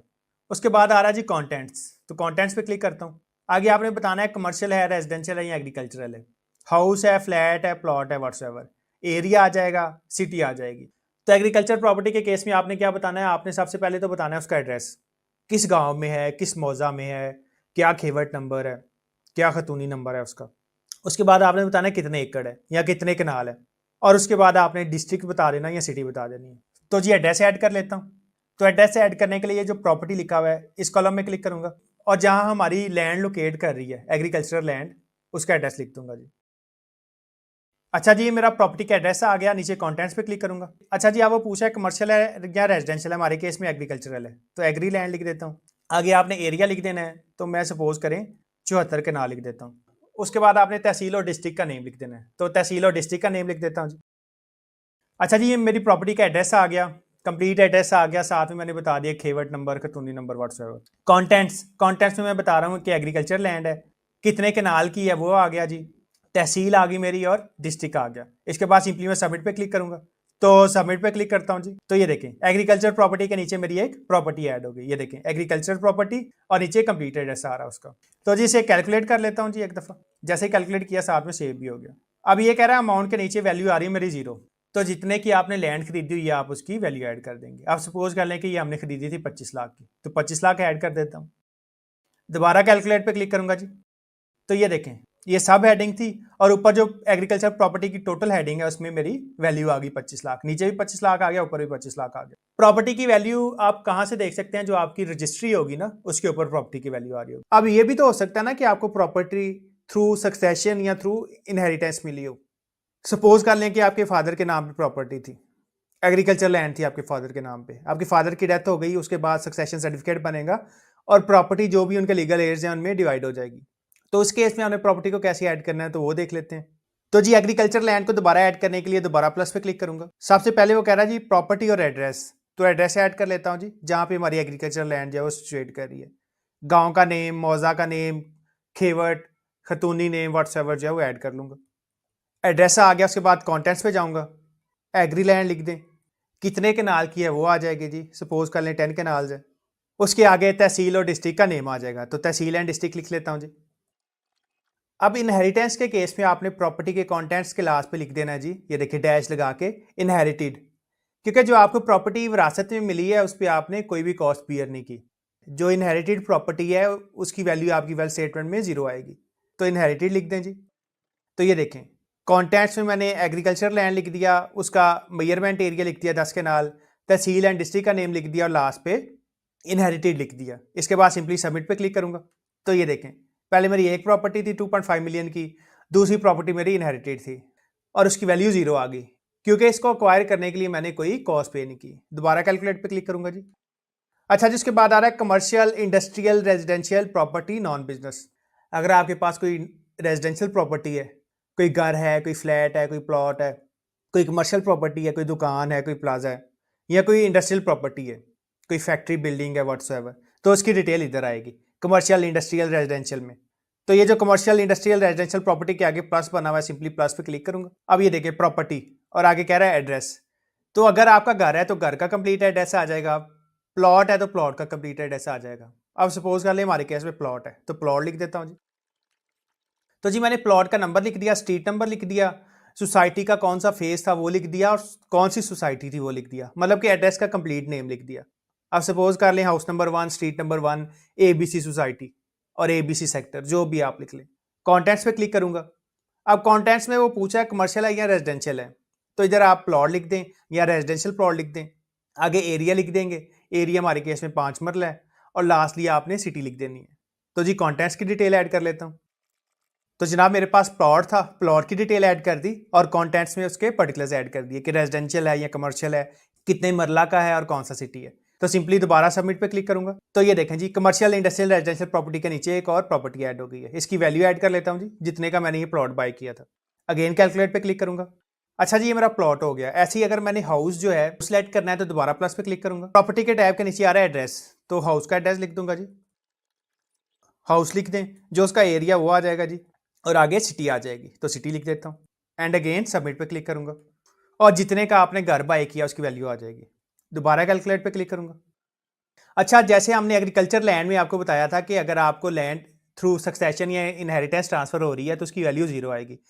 एज इट इज़ आपको घर या प्लॉट या कोई कमर्शियल प्रॉपर्टी में कोई दुकान है, कोई प्लाजा है, वो भी आपको थ्रू, तो वो भी अगर आपको थ्रू सक्सेशन या इनहेरिटेंस ट्रांसफर हो रहा है तो उसकी वैल्यू भी इधर 0 आएगी। उसकी फेयर मार्केट वैल्यू नहीं लिखेंगे आप, उसकी वैल्यू 0 ही आएगी, क्योंकि उसको एक्वायर करने के लिए आपने कोई कॉस्ट बियर नहीं की। अच्छा जी, मैंने प्लॉट ऐड कर लिया, मैंने हाउस ऐड कर लिया। ऐसे ही अगर आपने कोई प्लाजा या कोई शॉप ऐड करनी है तो प्लस पे क्लिक करेंगे। जहां मैंने रेजिडेंशियल सेलेक्ट किया था कंटेंट्स में, उधर आप शॉप सेलेक्ट कर लेंगे। फर्दर नीचे चलता हूं जी। बिजनेस कैपिटल, हमने कोई बिजनेस किया ही नहीं है तो इस केस में हमारा बिजनेस कैपिटल नहीं आएगा। अच्छा जी, उसके बाद आ रहा है इक्विपमेंट नॉन बिजनेस। कोई आपके पास इक्विपमेंट है जो बिजनेस में यूज नहीं हो रहा, तो इसकी सबसे कॉमन एग्जांपल होती है आपकी ग्रास कटिंग मशीन। आमतौर पे लोगों ने ग्रास कटिंग मशीन रखी होती है घरों में, मैकेनिकल कह लें या मैनुअल कह लें। ऐसे ही मैकेनिकल लेडर आ जाएगी आपकी। तो ये जितने आपके छोटे मोटे इक्विपमेंट्स हैं जो आपके बिजनेस यूज में नहीं हो रहे, उसकी डिटेल आप इधर मेंशन कर सकते हैं। उनकी जितनी वैल्यू होगी आप इधर मेंशन कर सकते हैं इस कॉलम में। अब ये देखें, इसके साथ प्लस का टैब नहीं है, तो इसका मतलब ये कि इधर सिंपल आपने वैल्यू लिख देनी है। अच्छा जी, उसके बाद आ रहा है एनिमल नॉन बिजनेस। आपने कोई एनिमल्स रखे हुए जिनका आप बिजनेस में यूज नहीं कर रहे। अब इसकी सबसे कॉमन एग्जांपल क्या आ सकती है, आपने गाय भैंसे 2-3 रखी हो सकती हैं घरेलू दूध के लिए, आपने कोई कुत्ता रखा हो सकता है, आपने कोई एक्सपेंसिव कैट रखी हो सकती है। तो अगर आपने कोई गाय भैंसे रखी हुई हैं, आपने कोई कैट या आपने कोई डॉग रखा हुआ है जो एक्सपेंसिव है, तो उसकी वैल्यू इधर आ जाएगी। आप सपोज कर लें कि हमने दूध के लिए एक गाय रखी हुई है, उसकी वैल्यू है 3.5 लाख, तो इस कॉलम में 3.5 लाख ऐड कर दूंगा जी। कैलकुलेट कर लेते हैं इसको। तो जी ये मेरी एनिमल नॉन बिजनेस की वैल्यू आ गई।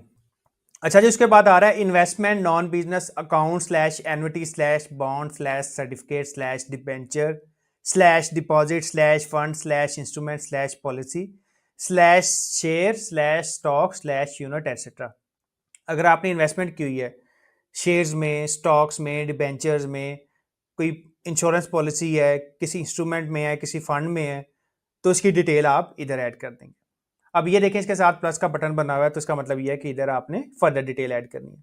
अच्छा, इसके अलावा अगर आपका कोई सेविंग अकाउंट है या करंट अकाउंट है तो उसकी डिटेल भी आपने इधर ऐड कर देनी है। जिस तरह हमने एडजस्टेबल टैक्स में टैक्स ऑन कैश विड्रॉल की डिटेल ऐड की थी, ऐसे ही हमने जो हमारा बैंक का क्लोजिंग बैलेंस था 30 जून 2025 को, उसकी डिटेल इधर ऐड कर देनी है। तो बैंक की डिटेल ऐड करने के लिए सिंपली आप प्लस पे क्लिक करेंगे।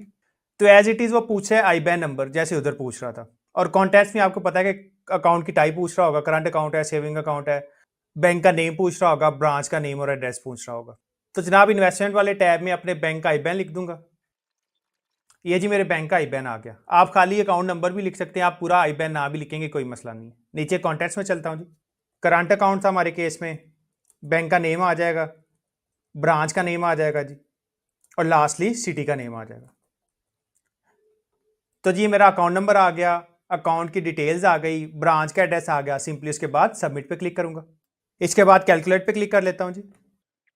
अब ये देखें जी बैलेंस जीरो आ रहा है, तो मैंने अपनी बैंक स्टेटमेंट डाउनलोड की हुई है। बैंक स्टेटमेंट ओपन करूंगा और जो उसमें 30 जून 2025 का बैलेंस आ रहा है वो देख के इधर लिख लूंगा। तो बैंक स्टेटमेंट देख लेता हूँ जी। तो ये मेरी बैंक स्टेटमेंट आ गई। बैंक अल फलाह इस्लामिक है जी। Monthly statement of account, branch आ रही होगी, अकाउंट का title, registered address, contact number, IBAN number, nature of the account ये देखें जी करंट अकाउंट है, करेंसी पीकेआर है, और डेट ऑफ अकाउंट ओपन 2021 है। तो जी एंड पे चलूंगा, तो ये देखें जी 30 जून 2025 और ये मेरा क्लोजिंग बैलेंस आ रहा है, ये आप देख सकते हैं 1,58,650। तो यही अमाउंट जाके वेल्थ स्टेटमेंट में पेश कर दूंगा जी। तो आईआरएस पे चलूंगा वापस, तो इस कॉलम में क्लिक करूंगा और 1,58,650 इधर पेश कर दूंगा। दोबारा कैलकुलेट पे क्लिक करूंगा, तो ये देखें जी जो हमने बैंक अकाउंट डिटेल्स ऐड की उधर अमाउंट आ गई, और ऊपर जो उसकी सब हेडिंग थी इन्वेस्टमेंट वाली उधर अमाउंट आ गई। फर्दर नीचे चलता हूँ जी। आगे वो कह रहा है debt non business advance slash debt slash deposit slash prepayment slash receivable slash security. अगर आपने किसी को लोन दिया हुआ है थ्रू प्रॉपर बैंकिंग चैनल, उसकी डिटेल भी आप इधर मेंशन कर सकते हैं। कोई आपने सिक्योरिटी दी हुई है, अगेंस्ट लोन है, अगेंस्ट गुड्स है, व्हाट्सएवर, आप उसकी डिटेल्स भी इधर ऐड कर सकते हैं। प्रीपेमेंट्स, अगर आपने प्लॉट एडवांस पे लिया हुआ है और उसके अगेंस्ट आपने अमाउंट एडवांस में पे हुई है तो उसकी अमाउंट भी आप इधर मेंशन कर सकते हैं। एज इट इज़ इसके आगे भी प्लस का बटन बना हुआ है, तो इसका मतलब ये है कि ये टैब भी फर्दर इन्फॉर्मेशन आपसे एक्वायर करेगा। तो प्लस पे क्लिक करता हूँ जी। Debtor, debtor CNSE slash registration number, जिस बंदे को आपने लोन दिया हुआ है या जिस बंदे को आपने सिक्योरिटी दी हुई है या जिस बंदे को आपने प्री पेमेंट की हुई है उसका CNSE नंबर आ जाएगा। कंपनी के केस में उसका रजिस्ट्रेशन नंबर या उसका एंट्री नंबर आ जाएगा। नीचे कॉन्टेंट्स में उसका नेम आ जाएगा, जो भी उसका नेम है। अब ये देखें जैसे इधर इन्होंने लिखा हुआ है, और टाइप ऑफ अकाउंट ये आप ना भी लिखें तो कोई मसला नहीं है। एनटीएन और नेम लिखना है आपने जी, या जिस बंदे को आपने सिक्योरिटी दी हुई है या जिस बंदे को आपने प्री पेमेंट्स दी हुई है। तो जी हमारे केस में कोई भी डेटर नहीं है तो इसको क्लोज कर दूंगा। ये कैंसिल का बटन बना हुआ है, तो कैंसिल पे क्लिक करता हूँ जी। मोटर व्हीकल नॉन बिजनेस, जो भी आपके नाम पे व्हीकल्स होंगी उनकी डिटेल इधर आ जाएगी, चाहे वो बाइक है, चाहे वो गाड़ी है, चाहे कोई वैन है, व्हाट्सएवर। तो जो भी आपके पास बाइक, गाड़ी या वैन होगी जो आपके पर्सनल यूज में आ रही होंगी उनकी आप डिटेल्स इधर ऐड कर देंगे। तो मोटर व्हीकल नॉन बिजनेस के आगे प्लस का बटन बना हुआ है, तो सिंपली प्लस पे क्लिक करूंगा। सबसे पहले वो कह रहा है व्हीकल के नीचे excise and taxation department registration number, जो आपकी गाड़ी का या जो आपकी बाइक का कंप्लीट नंबर होगा वो आप मेंशन कर देंगे। तो जनाब अपनी बाइक का नंबर लिख लेता हूँ, ये मैंने बाइक का नंबर लिख दिया। उसके बाद कॉन्टेंट्स पे क्लिक करूंगा। इधर वो कह रहा है प्राइवेट है या commercial, make, model, engine capacity. अब मेरे पास है जी होंडा CD70, तो आप क्या लिखेंगे जी CD70 और आगे कंपनी का नेम लिख देंगे। तो इधर जी होंडा लिख दूंगा। तो ये देखिए जी व्हीकल में मैंने बाइक का नंबर लिख दिया और कॉन्टेंट्स में मैंने लिख दिया जी कौन सी मेरे पास बाइक थी, CD70 और कंपनी का नेम होंडा है। ऐसी अगर मेरे पास गाड़ी होती तो गाड़ी का नंबर लिख देता, नीचे कितने सीसी की गाड़ी है, 1300 सीसी है, 1600 सीसी है, 1000 सीसी है, सीसी लिख देता। आगे कौन सी गाड़ी है, वैगनार है, स्विफ्ट है, यारिस है, व्हाट्सएवर, गाड़ी का मॉडल लिख देता और सिंपली आगे कंपनी आ जाती, होंडा है, टोयोटा है, सुजुकी है, व्हाट्सएवर। तो जनाब ये मेरी बाइक की डिटेल आ गई। इसके बाद सिंपली सबमिट पे क्लिक करूंगा, तो ये देखें मोटर व्हीकल के टैब के नीचे एक सब हेडिंग ऐड हो गई। अब इधर बाइक की जो वैल्यू है वो ऐड कर दूंगा। तो ये बाइक मैंने खरीदी थी जी 83,500 की, तो 83,500 लिख दिया। इसके बाद दोबारा कैलकुलेट पे क्लिक करूंगा, तो जी ये मेरी मोटर व्हीकल ऐड हो गई। अच्छा जी उसके बाद वो कह रहा है प्रीशियस पोजेशन। प्रीशियस पोजेशन में यूजली आपके जेमस्टोन्स, ज्वेलरी, इस तरह की चीज़ें आ जाती हैं। तो अगर आपके पास कोई ज्वेलरी है जिसमें गोल्ड है, सिल्वर है, डायमंड है, तो उसकी डिटेल आप इधर ऐड कर देंगे। तो प्रीशियस पोजेशन की डिटेल ऐड करने के लिए सिंपली आप प्लस पे क्लिक करेंगे। नेचर ऑफ एसेट, इधर आप लिख देंगे ज्वेलरी। कॉन्टेंट्स, अब ये देखें उसने एग्जाम्पल दी हुई है EG गोल्ड 10 ग्राम, तो अगर आपके पास तोला में है तो आप लिख देंगे गोल्ड 10 तोला, 15 तोला, व्हाट्सएवर। तो जी मैं लिख देता हूँ जी गोल्ड 10 तोला। एज इट इज़ इसके बाद सिंपली सबमिट पे क्लिक करूंगा। तो ये देखें प्रीशियस पोजेशन के नीचे एक सब हेडिंग जो है वो ऐड हो गई। इधर जो आपने गोल्ड बाय किया उसकी वैल्यू लिख देंगे। अच्छा जी अब हमारे केस में गोल्ड हमने बाय नहीं किया, अब ये गोल्ड हमें मिला है शादी पे, ससुराल की तरफ से जो आपको गोल्ड मिलता है उसकी कोई वैल्यू नहीं होती, क्योंकि आपने तो उसकी कोई कॉस्ट बियर नहीं ना की। तो इस केस में जो हमने 10 तोला ऐड किया है, इसके आगे हम लिखेंगे डोरी। तो ये डस्टबिन के साथ ये पेंसिल का बटन बना हुआ है। जैसे ही मैं पेंसिल का बटन क्लिक करूंगा, जो मैंने डिटेल्स एंटर की थी वो दोबारा से एडिटेबल फॉर्म में ओपन हो जाएंगी। तो पेंसिल पे क्लिक करता हूँ जी। तो ये जो मैंने लिखा हुआ है ना गोल्ड 10 तोला, इसके आगे डैश ऐड करूंगा और आगे लिख दूंगा जी डोरी। डोरी से मुराद है जी जहेज। दोबारा सबमिट पे क्लिक करूंगा, तो ये देखें जी, ज्वेलरी गोल्ड 10 तोला डोरी। कैलकुलेट कर लेता हूं जी, तो ये मेरी डिटेल सेव हो गई है। उसके बाद आ रहा है जी हाउस होल्ड इफेक्ट।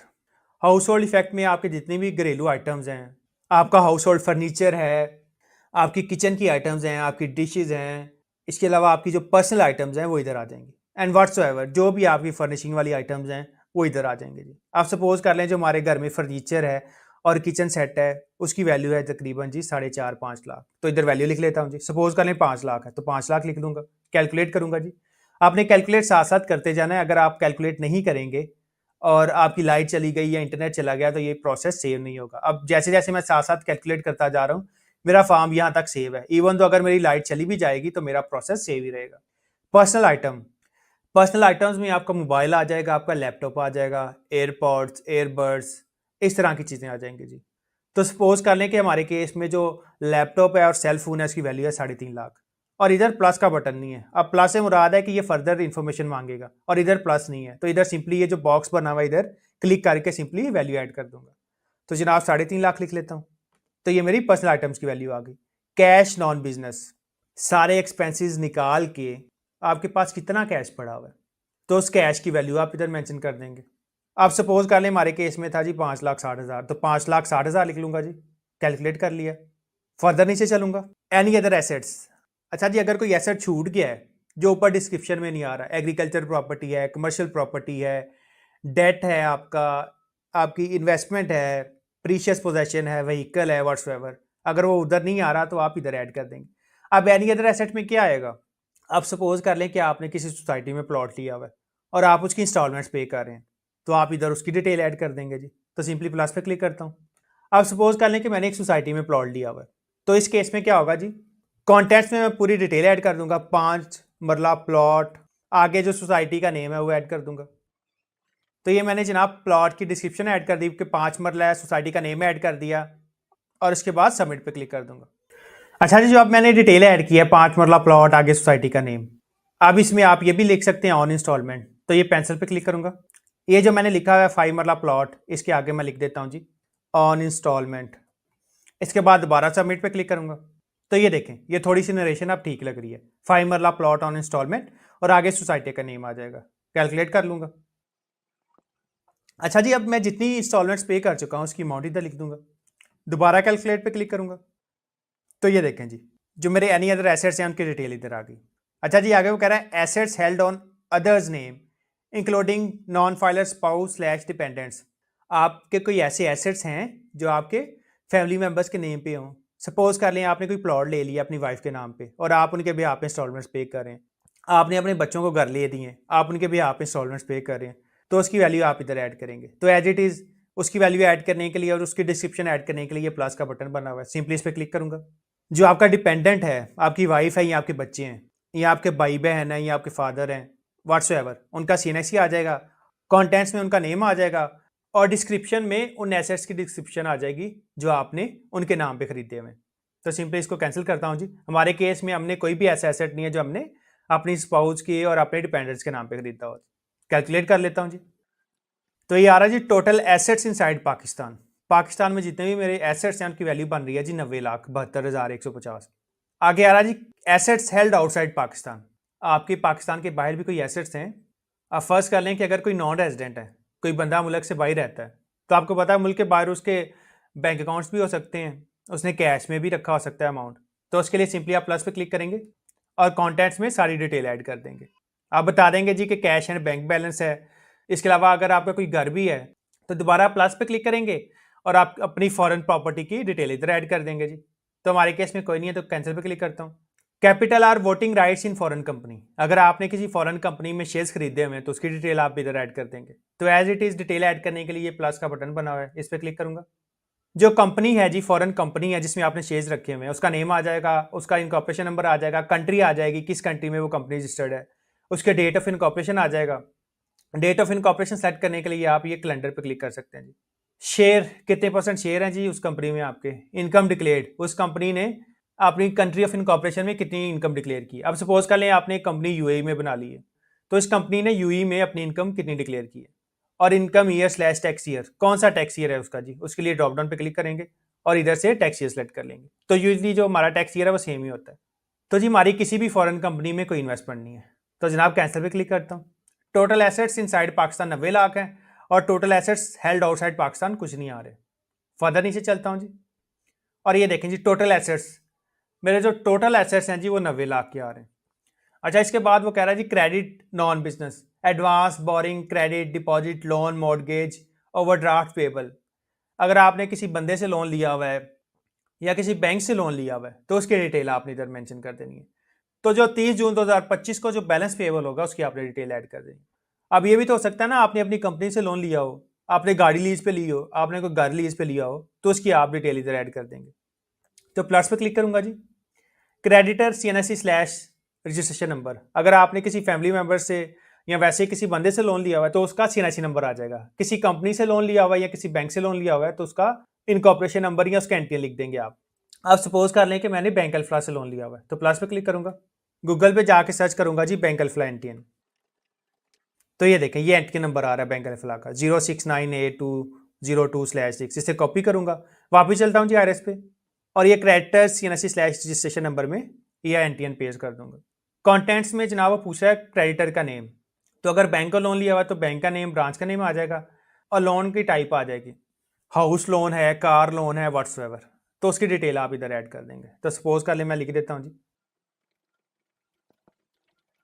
इसके बाद सबमिट पे क्लिक करूंगा, कैलकुलेट कर लेता हूँ जी। तो जो लोन है उसकी अमाउंट ऐड कर दूंगा। अब फर्ज करें हमारे केस में जो लोन है 5 लाख है, तो 5 लाख लिख देता हूँ जी, कैलकुलेट कर लेते हैं। तो ये देखें एक सब हेडिंग ऐड हो गई जिसमें हमने जो बैंक है उसका एंट्री लिख दिया, बैंक का नेम आ गया, लोन की टाइप आ गई, और ऊपर जो आपकी हेडिंग है उधर उसकी अमाउंट आ गई 5 लाख, नीचे भी 5 लाख आ रहा है और उधर हेडिंग में भी 5 लाख आ रहा है। फॉरेन लाइबिलिटीज, अगर आपने कोई फॉरेन लोन लिया हुआ है तो उसकी डिटेल आ जाएगी, ये बॉक्स बना हुआ है, इधर सिंपली आप अमाउंट ऐड कर देंगे और इधर आपने पीकेआर में अमाउंट ऐड करनी है। टोटल लाइबिलिटीज 5 लाख की मेरी लाइबिलिटीज हैं और net assets current year 85 lakh. तो नेट एसेट्स से मुराद है आपका एसेट्स माइनस लाइबिलिटीज। 90 लाख के मेरे एसेट्स थे, 5 लाख की मेरी लाइबिलिटीज थी, तो नेट एसेट्स मेरे हो गए जनाब 85 लाख। तो यहाँ तक जो मेरे एसेट्स हैं और लाइबिलिटीज हैं वो कंप्लीट हो चुके हैं। तो जनाब ऊपर चलता हूँ, ऊपर जाने के लिए साइड पे स्क्रॉल बार है, इसको पकड़ के भी आप ऊपर जा सकते हैं और वैसे भी आप स्क्रॉल अप कर सकते हैं। तो ऊपर चलता हूँ जी। एग्रीकल्चर प्रॉपर्टी थी सबसे पहले, एक प्रॉपर्टी मैंने खरीदी हुई थी 25 लाख की, वो मैंने ऐड कर ली। इसके अलावा मुझे एक प्रॉपर्टी थ्रू इनहेरिटेंस मिली, उसकी वैल्यू 0 आ गई। एग्रीकल्चर प्रॉपर्टी की ग्रॉस वैल्यू आ गई मेरे पास 25 लाख। उसके बाद जनाब कमर्शियल, इंडस्ट्रियल, रेजिडेंशियल प्रॉपर्टी में मेरे पास एक घर था और एक प्लॉट था। घर की वैल्यू मैंने ऐड कर ली 20 लाख और प्लॉट मैंने ऐड कर लिया जी 15 लाख का। फर्दर नीचे चलूंगा, बिजनेस कैपिटल मेरा कोई नहीं था जी आ रहा। इक्विपमेंट नॉन बिजनेस मेरे पास कुछ नहीं था पड़ा हुआ। एनिमल नॉन बिजनेस मेरे पास एक गाय थी, उसकी वैल्यू मैंने ऐड कर दी 3.5 lakh. Investment non business account, annuity, bond, certificate, debenture, deposit, fund, instrument, policy, share, stock, unit etcetera. तो इधर सिर्फ मेरे पास अकाउंट था। जो मेरा बैंक अकाउंट था उसका मैंने अकाउंट नंबर लिख दिया, अकाउंट की टाइप लिख दी करंट अकाउंट, बैंक का नेम आ गया और बैंक का एड्रेस आ गया और सिटी आ गई। तो जो मेरा 30 जून 2025 को क्लोजिंग बैलेंस था वो मैंने लिख दिया 1,58,650 रुपये। डेट, कोई भी एडवांस नहीं था, कोई भी डिपॉजिट नहीं मैंने दिया हुआ, कोई भी प्रीपेमेंट्स नहीं है और कोई भी रिसीवेबल नहीं है जी। फर्दर नीचे चलता हूँ जी। मोटर व्हीकल नॉन बिजनेस, तो मेरे पास एक बाइक थी, बाइक का मैंने नंबर ऐड कर दिया, उसकी सीसी ऐड कर दी और कंपनी का नेम ऐड कर दिया, CD70 होंडा 83,500। प्रीशियस पोजेशन, हमें गोल्ड मिला था शादी पे जहेज के तौर पे, तो हमने ऐड कर दिया जी ज्वेलरी गोल्ड 10 तोला और डोरी। और क्योंकि हमने कोई कॉस्ट इंकर नहीं की इस वजह से गोल्ड की वैल्यू 0 रुपीज़ आ रही है। हाउस होल्ड इफेक्ट, जो हमारे पास घर में फर्नीचर था, कोई किचन की आइटम्स थी, उसकी वैल्यू आ रही है तकरीबन 5 लाख, तो 5 लाख ऐड कर लिया। पर्सनल आइटम्स में आपका लैपटॉप, मोबाइल, इस तरह की चीज़ें आ जाएंगी, इसकी वैल्यू 3.5 लाख आ रही है। कैश नॉन बिजनेस, जो मेरे पास कैश पड़ा हुआ है जनाब उसकी वैल्यू आ रही है 5,60,000। एनी अदर एसेट्स, हमने एक प्लॉट लिया हुआ था किस्तों पे, उसकी वैल्यू आ जाएगी जी। फर्दर नीचे चलूंगा, assets held on others name, मैंने अपनी बीवी के नाम पे या अपने बच्चों के या अपने घर वालों के नाम पे कोई एसेट नहीं खरीदा हुआ, तो इसलिए हमने ऐड नहीं किया। टोटल एसेट्स इनसाइड पाकिस्तान आ गए जी 90 lakh. Assets held outside Pakistan कोई नहीं आ रहे। हमने किसी भी फॉरेन कंपनी में कोई शेयर नहीं खरीदा हुआ, इसलिए हमने नहीं ऐड किया। Total assets held outside Pakistan 0 आ रहे हैं जी। टोटल एसेट्स 90 लाख के आगे फर्दर नीचे चलूंगा। Credit non business advance slash boring slash credit slash deposit loan mortgage overdraft. तो हमने जनाब गाड़ी के अगेंस्ट बैंक से लोन लिया हुआ था, तो बैंक का हमने एनटीएन ऐड कर दिया, बैंक का नेम आ गया और लोन की टाइप आ गई, जैसे हमारे केस में जी कार लोन, और उसकी हमने अमाउंट ऐड कर दी। टोटल लाइबिलिटीज हमारे पास 5 लाख थी, फॉरेन लाइबिलिटी कोई नहीं थी, और नेट एसेट्स हमारे आ गए एसेट्स माइनस लाइबिलिटीज 85 लाख के जी। तो जी ये मेरे personal assets and liabilities complete हो चुके हैं। इसके बाद मैं चलूंगा रिकंसिलिएशन ऑफ नेट एसेट्स पे। तो रिकंसिलिएशन पे चलता हूँ, नीचे चलूंगा जी। Net assets current year, net assets मतलब एसेट्स माइनस लाइबिलिटीज हमारे पास थी 85 lakh. Net assets previous year कुछ नहीं आ रहे। अब नेट एसेट्स प्रीवियस ईयर क्यों नहीं आ रहे? नेट एसेट्स प्रीवियस ईयर इस वजह से नहीं आ रहे क्योंकि इस पर्सन की प्रीवियस ईयर की रिटर्न सबमिट नहीं है। इसकी हम पहली रिटर्न सबमिट करें 2025 की। अगर इसने 2024 की रिटर्न सबमिट की होती तो इसके 2024 के जो नेट एसेट्स प्रीवियस ईयर हैं वो इधर आ रहे होते, ऑटोमेटिकली अपीयर हो रहे होते। मैं आपको दिखा भी देता हूँ एक और रिटर्न के।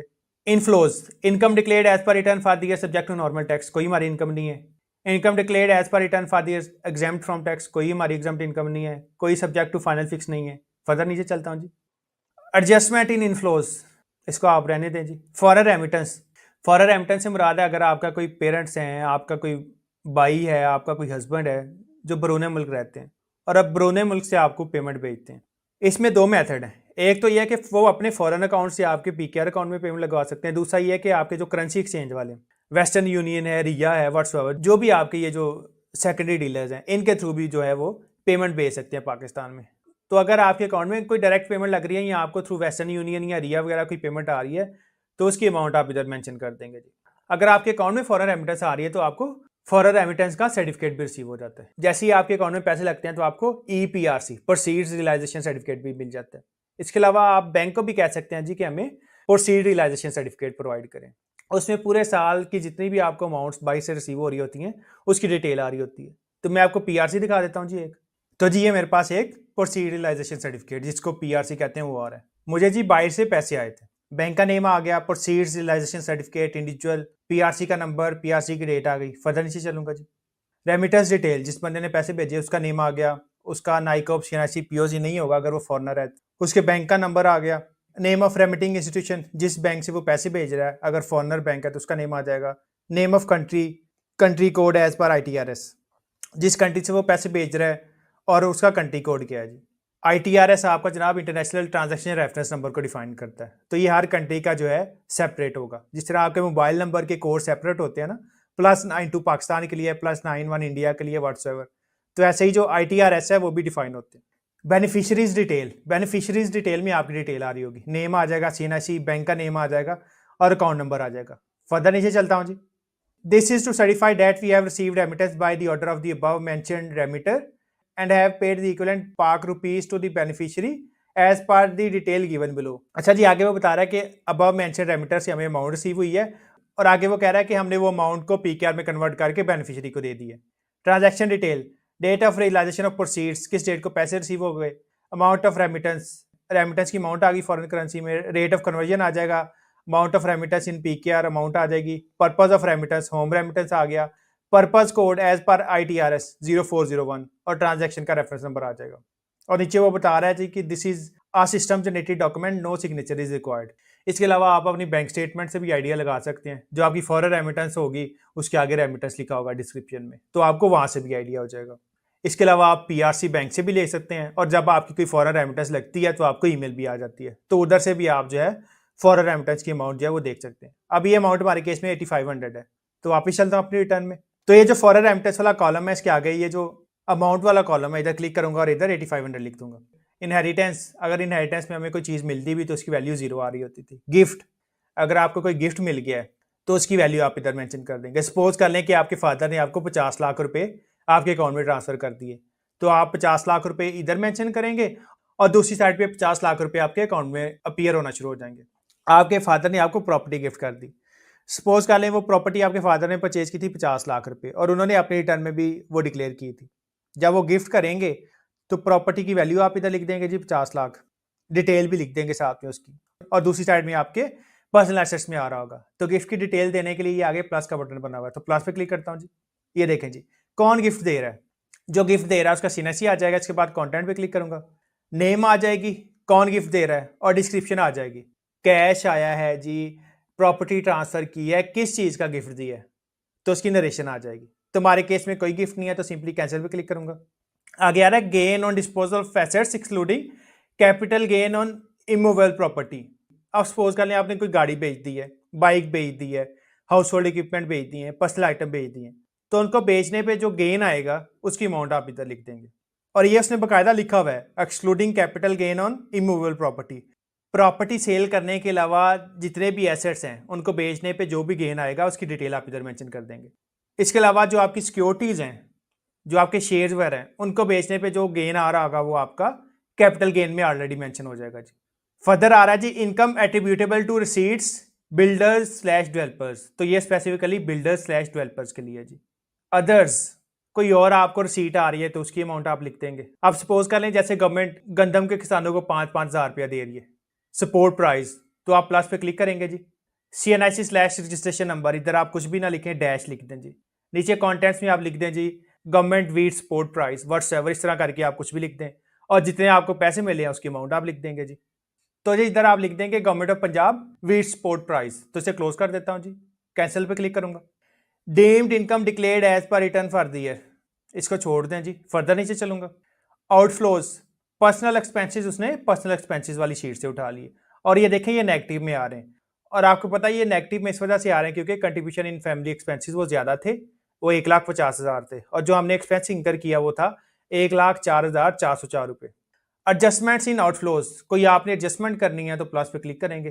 कोई आपको लॉस हो गया, सपोज कर लें कि आग लग गई, या आपका मोबाइल गिर गया, या आग लग गई, फर्नीचर ज़ाया हो गया, या ज्वेलरी लॉस्ट हो गई, तो प्लस पे क्लिक करेंगे और उसके इधर पर्टिकुलर्स लिख देंगे जी। तो जी हमारे केस में कोई नहीं है तो कैंसिल पे क्लिक करूंगा। अगर आपके केस में होता तो आप पर्टिकुलर्स ऐड करते, प्लस पे क्लिक करते और इधर अमाउंट लिख देते। गिफ्ट, अगर आपने कोई प्रॉपर्टी गिफ्ट कर दी है, कोई एसेट दे दी है, कोई आपने चेक दे दिया है किसी भी क्लोज रिलेटिव को, ब्लड रिलेटिव को, माँ बाप बहन भाई बीवी बच्चों को, तो उसकी अमाउंट आपने इधर लिख देनी है। अगर आपने कोई प्रॉपर्टी गिफ्ट कर दी है तो प्रॉपर्टी आपके पर्सनल एसेट स्लैश लाइबिलिटी से निकल जाएगी और उसकी वैल्यू आप इधर लिख देंगे। और जो आपका ब्लड रिलेटिव है जब वो अपनी रिटर्न सबमिट करेगा तो उधर अपनी प्रॉपर्टी की अमाउंट जो है मेंशन कर देगा, या प्रॉपर्टी की वैल्यू मेंशन कर देगा। अच्छा, जिसके बाद आ रहा है loss on disposal of assets. आपने कोई एसेट बेचा, सपोज कर लें आपने घर बेचा, उसकी वैल्यू थी 50 लाख, लेकिन आपने सेल किया जी 40 लाख का, तो जो 10 लाख का लॉस होगा वो इधर आप मेंशन कर देंगे। एज इट इज जो आपने गाड़ी है, गाड़ी सेल की है, सपोज कर ले खरीदी थी 20 लाख की, बेच रहे हैं आप 15 लाख की, तो 5 लाख का जो डिफरेंस है वो इधर ऐड कर देंगे। हाउस होल्ड इफेक्ट बेचने पे लॉस आ गया वो इधर ऐड कर देंगे। अच्छा जी, उसके बाद आ रहा है अनरिकॉन्साइल्ड अमाउंट। अनरिकॉन्साइल्ड अमाउंट को बाद में देख लेते हैं। उसके बाद आ रहा है जी assets transfer slash sold slash gifted slash donated during the year. अच्छा जी, अगर आपने कोई एसेट डोनेट कर दिया है, गिफ्ट कर दिया, सोल्ड कर दिया, तो उसकी वैल्यू इधर आ जाएगी। आमतौर पे अगर आप कोई प्रॉपर्टी डोनेट कर रहे हैं, कोई पैसे डोनेट कर रहे हैं किसी एनजीओ को, तो उसकी डिटेल इधर मेंशन कर देते हैं। और देखिए इसके साथ प्लस नहीं है तो इसका मतलब ये है कि ये फर्दर इन्फॉर्मेशन आपसे डिमांड नहीं करेगा। अच्छा जी, ये जो अनरिकॉन्साइल्ड अमाउंट आ रही है इसको हमने करना है जीरो, और अनरिकॉन्साइल्ड अमाउंट हमारे केस में आ रही है 85 लाख, और ये 85 लाख इस वजह से आ रही है क्योंकि इस पर्सन ने प्रीवियस ईयर में रिटर्न सबमिट नहीं की। ये इसकी पहली रिटर्न है। अगर इसने प्रीवियस ईयर्स में रिटर्न सबमिट की होती तो ये जो नेट एसेट्स प्रीवियस ईयर है इधर इसकी वैल्यू आ रही होती। तो हमने इसको जीरो करना है, और इसको जीरो करने के लिए क्या करेंगे जी, इसको कॉपी करूंगा और ये जो आपके पास आ रहा है नेट एसेट्स प्रीवियस ईयर, इधर जाके इस अमाउंट को पेस्ट कर दूंगा। तो इधर पेस्ट करता हूं जी। इसके बाद सिंपली कैलकुलेट पे क्लिक करूंगा, फर्दर नीचे चलूंगा जी। तो ये देखें अनरिकॉन्साइल्ड अमाउंट मेरी जीरो आ गई। जब तक आपकी ये अनरिकॉन्साइल्ड अमाउंट जीरो नहीं होगी आपकी जो रिटर्न है वो सबमिट नहीं होगी। अच्छा जी, ये तो मैंने आपको वेल्थ स्टेटमेंट दिखा दी ऐसे इंडिविजुअल की जिसने पहली दफा जो है अपनी वेल्थ स्टेटमेंट सबमिट की है। अब मैं आपको ऐसे बंदे की भी 2025 की रिटर्न दिखा देता हूं जिसने लास्ट ईयर में रिटर्न सबमिट की है और उसकी वेल्थ स्टेटमेंट में एसेट्स आ रहे हैं।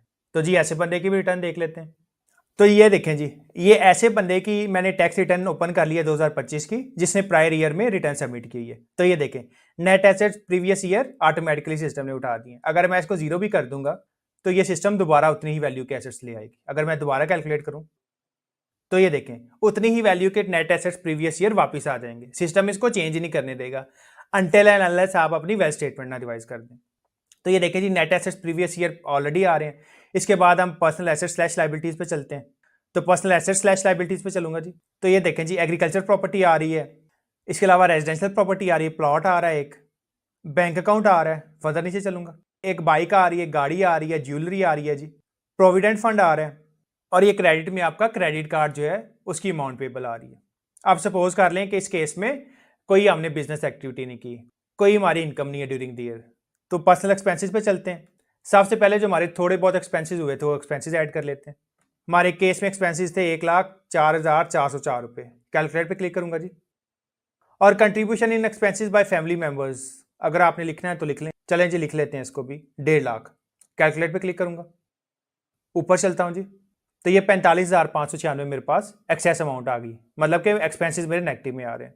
पर्सनल एसेट्स पे चलूंगा, तो जी अपना बैंक अकाउंट का बैलेंस अपडेट कर लेता हूं। बैंक अकाउंट का बैलेंस था हमारे केस में 1,50,658, 1,50,658। इसके बाद सिंपली कैलकुलेट पे क्लिक करूंगा, फर्दर नीचे चलूंगा जी। आप सपोज कर लें कि क्रेडिट कार्ड के केस में जो हमारा बिल पेबल आ रहा है वो आ रहा है जी 8,600 रुपये। दोबारा कैलकुलेट पे क्लिक करूंगा। अब हमारे टोटल एसेट्स आ रहे हैं जी 12 मिलियन के, 1,28,00,000 के, लाइबिलिटी से 8600 की, और नेट एसेट्स मेरे आ गए जी 12 मिलियन और 798,411। दोबारा चलूंगा रिकंसिलिएशन ऑफ नेट एसेट्स पे, तो जी नेट एसेट्स करंट ईयर आ रहे हैं मेरे पास 12,798,411, और जो नेट एसेट्स प्रीवियस ईयर आ रहे थे, जो प्रीवियस ईयर मैंने रिटर्न सबमिट की और ये एसेट्स मेरे कैरी फॉरवर्ड हुए, वो आ रहे थे 13,558,099। Increase slash decrease in net assets, तो 60,59,000 से जो मेरे एसेट्स हैं वो कम हो गए। आपको पता है कि जो मेरा बैंक अकाउंट का बैलेंस था वो 9 लाख समथिंग था, अभी जब मेरा बैलेंस है क्लोजिंग तो 1 लाख समथिंग आ रहा है, 1,50,658 आ रहा है। फर्दर नीचे चलूंगा जी। इनफ्लोज, इनकम मेरी कोई नहीं थी जो सब्जेक्ट टू नॉर्मल टैक्स है, एग्जाम्प्ट वाली इनकम कोई नहीं थी, फाइनल फिक्स वाली नहीं थी, एडजस्टमेंट कोई नहीं थी, फॉरेन रेमिटेंस थी मेरी 8500 की, तो 8500 लिख लेता हूँ जी। कैलकुलेट पे क्लिक करूंगा, कोई इनहेरिटेंस रिसीव नहीं हुई, कोई गिफ्ट नहीं रिसीव हुआ, कोई गेन नहीं आया ऑन डिस्पोजल ऑफ प्रॉपर्टी, कोई गेन नहीं आया ऑन डिस्पोजल ऑफ एसेट्स, कोई इनकम एट्रीब्यूटेबल टू रिसीट्स नहीं थी, अदर्स कोई इस तरह की अदर्स वाली एडजस्टमेंट नहीं थी जी, और डीम्ड इनकम कोई नहीं आ रही। फर्दर नीचे चलूंगा। आउटफ्लोज, पर्सनल एक्सपेंसेस मेरे नेगेटिव में आ रहे थे क्योंकि एक कंट्रीब्यूशन इन फैमिली एक्सपेंसेस मैंने डाला हुआ था। एडजस्टमेंट इन आउटफ्लोज कोई नहीं आ रही, गिफ्ट कोई नहीं दिया, loss on disposal of assets, कोई भी एसेट बेचने पे हमें लॉस नहीं हुआ। अनरिकॉन्साइल्ड अमाउंट, अब 8,13,784 रुपये अनरिकॉन्साइल्ड अमाउंट आ रही है। अभी अनरिकॉन्साइल्ड अमाउंट इस वजह से आ रही है कि क्योंकि हमारा जो बैंक बैलेंस था वो तकरीबन 8 लाख से कम होकर 1.5 लाख हो गया, और दूसरा ये है कि 45,000 रुपये हमारे उधर से बच गए जो हमें contribution in expenses by family members मिले। तो इस डिफरेंस को खत्म करने के लिए क्या करना है जी, इस डिफरेंस को खत्म करने के लिए वापस जाऊंगा पर्सनल एसेट्स पे, फर्दर नीचे चलता हूं जी। कैश नॉन बिजनेस को आपने करना है जी 0, कैलकुलेट करूंगा, वापस चलूंगा रिकंसिलिएशन पे, नीचे चलूंगा जी। अब ये जो अनरिकंसाइल्ड अमाउंट है इसको कॉपी करूंगा माइनस साइन के बगैर, और इसको जाके कैश नॉन बिजनेस में पेश कर दूंगा। अगर ये अमाउंट माइनस की जगह पॉजिटिव होती, माइनस ना आ रहा होता, तो इसका मतलब ये था मेरे एसेट्स ज़्यादा हैं, तो फिर मुझे एसेट्स कम करने पड़ने थे। तो वापस चलूंगा जी पर्सनल एसेट्स पे, नीचे चलता हूं जी, और कैश नॉन बिजनेस में जाके अनरिकंसाइल्ड अमाउंट जो है पेश कर दूंगा, कैलकुलेट करूंगा, तो ये मेरे एसेट्स आ गए 13 मिलियन के। वापस चलता हूं जी रिकंसिलिएशन पे, नीचे चलूंगा जी एंड पे, तो ये देखें अनरिकंसाइल्ड अमाउंट मेरी 0 आ रही। तो इस तरह से जो अनरिकंसाइल्ड अमाउंट है उसको आप 0 कर सकते हैं। अच्छा जी, हमारी रिटर्न का इनकम टैक्स वाला पोर्शन भी हो गया और वैल्यू स्टेटमेंट वाला पोर्शन भी हो गया। अब एक चीज़ रह गई है, वो है जी कैपिटल एसेट्स। अगर आपके नाम पे कोई प्रॉपर्टी आ रही है तो आपने कैपिटल एसेट्स वाला जो फॉर्म है वो भी फिल करना है। कैपिटल एसेट्स को डिफाइन करता है सेक्शन 7E, और अगर आपने कोई प्रॉपर्टी बेचनी है तो जनाब आपको 7E का सर्टिफिकेट चाहिए होगा। तो इसलिए जब भी आपने इनकम टैक्स रिटर्न सबमिट करनी है तो आपने कैपिटल एसेट्स में डिटेल लाजमी मेंशन करनी है। अगर आपके नाम पे कोई प्रॉपर्टी आ रही है, चाहे वो रेजिडेंशियल है, चाहे वो कमर्शियल है, चाहे वो एग्रीकल्चरल है, जो भी प्रॉपर्टी आपके नाम पे आ रही है आपने वो कैपिटल एसेट्स में मेंशन करनी है। कैपिटल एसेट्स को आपका डील कर रहा है सेक्शन 7E। तो सबसे पहले मैं इनकम टैक्स ऑर्डिनेंस पे चलूंगा और आपको जो सेक्शन 7E है उसकी डेफिनेशन दिखा देता हूँ। तो जी ये मेरे पास सेक्शन 7E आ गया, tax on deemed income for tax year 2022 and onwards a tax shall be imposed at the rates specified in division 8C of part 1 of first schedule on the income specified in this section. अच्छा जी, सब section 1 में बता रहा है कि tax year 22 से onward जो है आपके कैपिटल एसेट्स पे टैक्स लगेगा, जिसका रेट जो है डिवीजन 8C में डिफाइंड है। अच्छा जी, उसके बाद सब सेक्शन 2 आ गया, A resident person shall be treated to have derived as income chargeable to tax under this section an amount equal to 5% of the fair market value of capital assets situated in Pakistan held on the last day of tax year excluding the following. अच्छा जी, आगे sub section 2 में बता रहा है कि अगर कोई रेजिडेंट पर्सन जो है वो कोई कैपिटल एसेट ऑन कर रहा है और वो कैपिटल एसेट एग्जिस्ट कर रहा है आपका 30 जून को, टैक्स ईयर के लास्ट डेट पे वो एग्जिस्ट कर रहा है, तो 5% of the fair market value of the capital asset subject to tax होगा। तो जी कैपिटल एसेट्स की डेफिनेशन देख लेते हैं। सबसे पहले नीचे चलूंगा तो ये देखें जी, capital asset means property of any kind held by a person whether or not connected with the business but does not include. तो कैपिटल एसेट की डेफिनेशन में बता रहा है कि हर टाइप की प्रॉपर्टी आ जाएगी, वेदर यूज फॉर बिजनेस और नॉट, बिजनेस यूज के लिए कि अदर देन बिजनेस यूज के लिए। लेकिन इसमें यह शामिल नहीं है जी, any stock in trade, consumable store or raw materials held for purpose of business. अच्छा जी, stock in trade, raw materials वगैरह ये आपके कैपिटल एसेट की डेफिनेशन में नहीं आएंगे। एनी शेयर, स्टॉक्स और सिक्योरिटीज, शेयर, स्टॉक और सिक्योरिटी जो है ये भी कैपिटल एसेट की डेफिनेशन में नहीं आएंगे, ये सेक्शन 37 के एम्बेट में आएंगे। Any property with respect to which the property is entitled to a depreciation deduction under section 22 or amortization deduction under section 24। अच्छा जी, अगर कोई बिजनेस एसेट है तो आपको पता है उस पर डेप्रिसिएशन चार्ज होती है। यहाँ आपके पास कोई इंटेंजिबल एसेट है और वो बिजनेस में यूज हो रहा है तो उस पर अमोर्टाइजेशन चार्ज होगी। तो ऐसा एसेट जिस पे डेप्रिसिएशन या अमोर्टाइजेशन चार्ज हो रही है तो वो भी कैपिटल एसेट की डेफिनेशन में नहीं आएगा। Any movable asset not mentioned in clause 1, 2 और 3। इसके अलावा मूवेबल एसेट्स जो ऊपर वाली क्लॉजेज में शामिल नहीं है। मूवेबल एसेट्स में सबसे बड़ी डेफिनेशन आपकी व्हीकल आ जाएगी। अगर आपके पास कोई कार है तो वो कैपिटल एसेट की डेफिनेशन में नहीं आएगी। तो कैपिटल एसेट की डेफिनेशन में प्योरली आपकी प्रॉपर्टी आएगी जी। तो ऊपर चलता हूं जी। तो सब सेक्शन 1 हमें इंप्लीमेंटेशन का बता रहा है कि 2022 से ऑनवर्ड जो है 7 ही लगेगा और इसके जो रेट्स हैं डिवीजन 8C में डिफाइंड है। रेट मैंने आपको बता दिया कि 20% है। सब सेक्शन 2 में बता रहा है कि सिर्फ रेजिडेंट इंडिविजुअल्स जो हैं उन पे 7 ही लगेगा और रेजिडेंट इंडिविजुअल्स की ऐसी प्रॉपर्टी पे लगेगा जो 30 जून पे एग्जिस्ट कर रही हैं और उन प्रॉपर्टी की फेयर मार्केट वैल्यू का 5% जो है सब्जेक्ट टू टैक्स होगा। यानी कि 5% multiply by 20%, 1% of fair market value जो है वहाँ पे टैक्स लगेगा। लेकिन ये नीचे कुछ उसकी एक्सक्लूजन हैं जी। 1 capital asset on by the resident person, अगर आप सिर्फ एक एसेट ऑन कर रहे हैं, आपके पास सिर्फ एक घर है या एक प्लॉट है, तो उस सूरत पे आप पे 7 का टैक्स नहीं लगेगा। Self owned business premises from where the business is carried out by the person appearing on the active taxpayers list at any time during the year। अच्छा जी, अगर आपके पास सेल्फ owned business premises है, आपके पास property है, industrial property है या commercial property है जहां पे आप बिजनेस अंडरटेक कर रहे हैं और आपका नाम ATL में आ रहा है, तो उस केस में भी 7 ही नहीं लगेगा उस प्रॉपर्टी पे। Self owned agriculture land where agriculture activities carried out by person excluding farm house and land annex thereto. अच्छा जी, अगर आपके पास एग्रीकल्चर लैंड है और आप उस पर एग्रीकल्चर एक्टिविटीज़ कर रहे हैं, आप अनाज उगा रहे हैं उस पर, तो फिर भी आप पे 7 ही नहीं लगेगा। लेकिन अगर उस लैंड पे कोई फार्म हाउस एग्जिस्ट कर रहा है तो उस केस में आप पे 7 ही लगेगा, जो फार्म हाउस है जी उधर। Capital asset allotted to a शहीद आर डिपेंडेंट्स ऑफ अ शहीद belonging to Pakistan arm forces. अच्छा जी, अगर किसी शहीद या उसके डिपेंडेंट्स को, कोई ऐसा शहीद जो पाकिस्तान आर्म फोर्सेज की ड्यूटी के दौरान शहीद हो गया, उसके डिपेंडेंट्स को या उसको कोई प्लॉट अलॉट कर दिया तो उस पर भी 7 ही नहीं लगेगा। A person are dependents of the person who dies while in the service of Pakistan Armed Forces or federal or provincial government। अच्छा जी, अगर कोई पर्सन जो है वो फेडरल गवर्नमेंट या प्रोविंशियल गवर्नमेंट या आर्म फोर्सेज की सर्विसेज के दौरान उसकी डेथ हो गई है, तो अगर उस पर्सन को प्लॉट मिलता है या उसके डिपेंडेंट्स को, डिपेंडेंट्स से मुराद माँ बाप, बहन भाई, बीवी बच्चे, तो उन पे भी 7 ही नहीं लगेगा।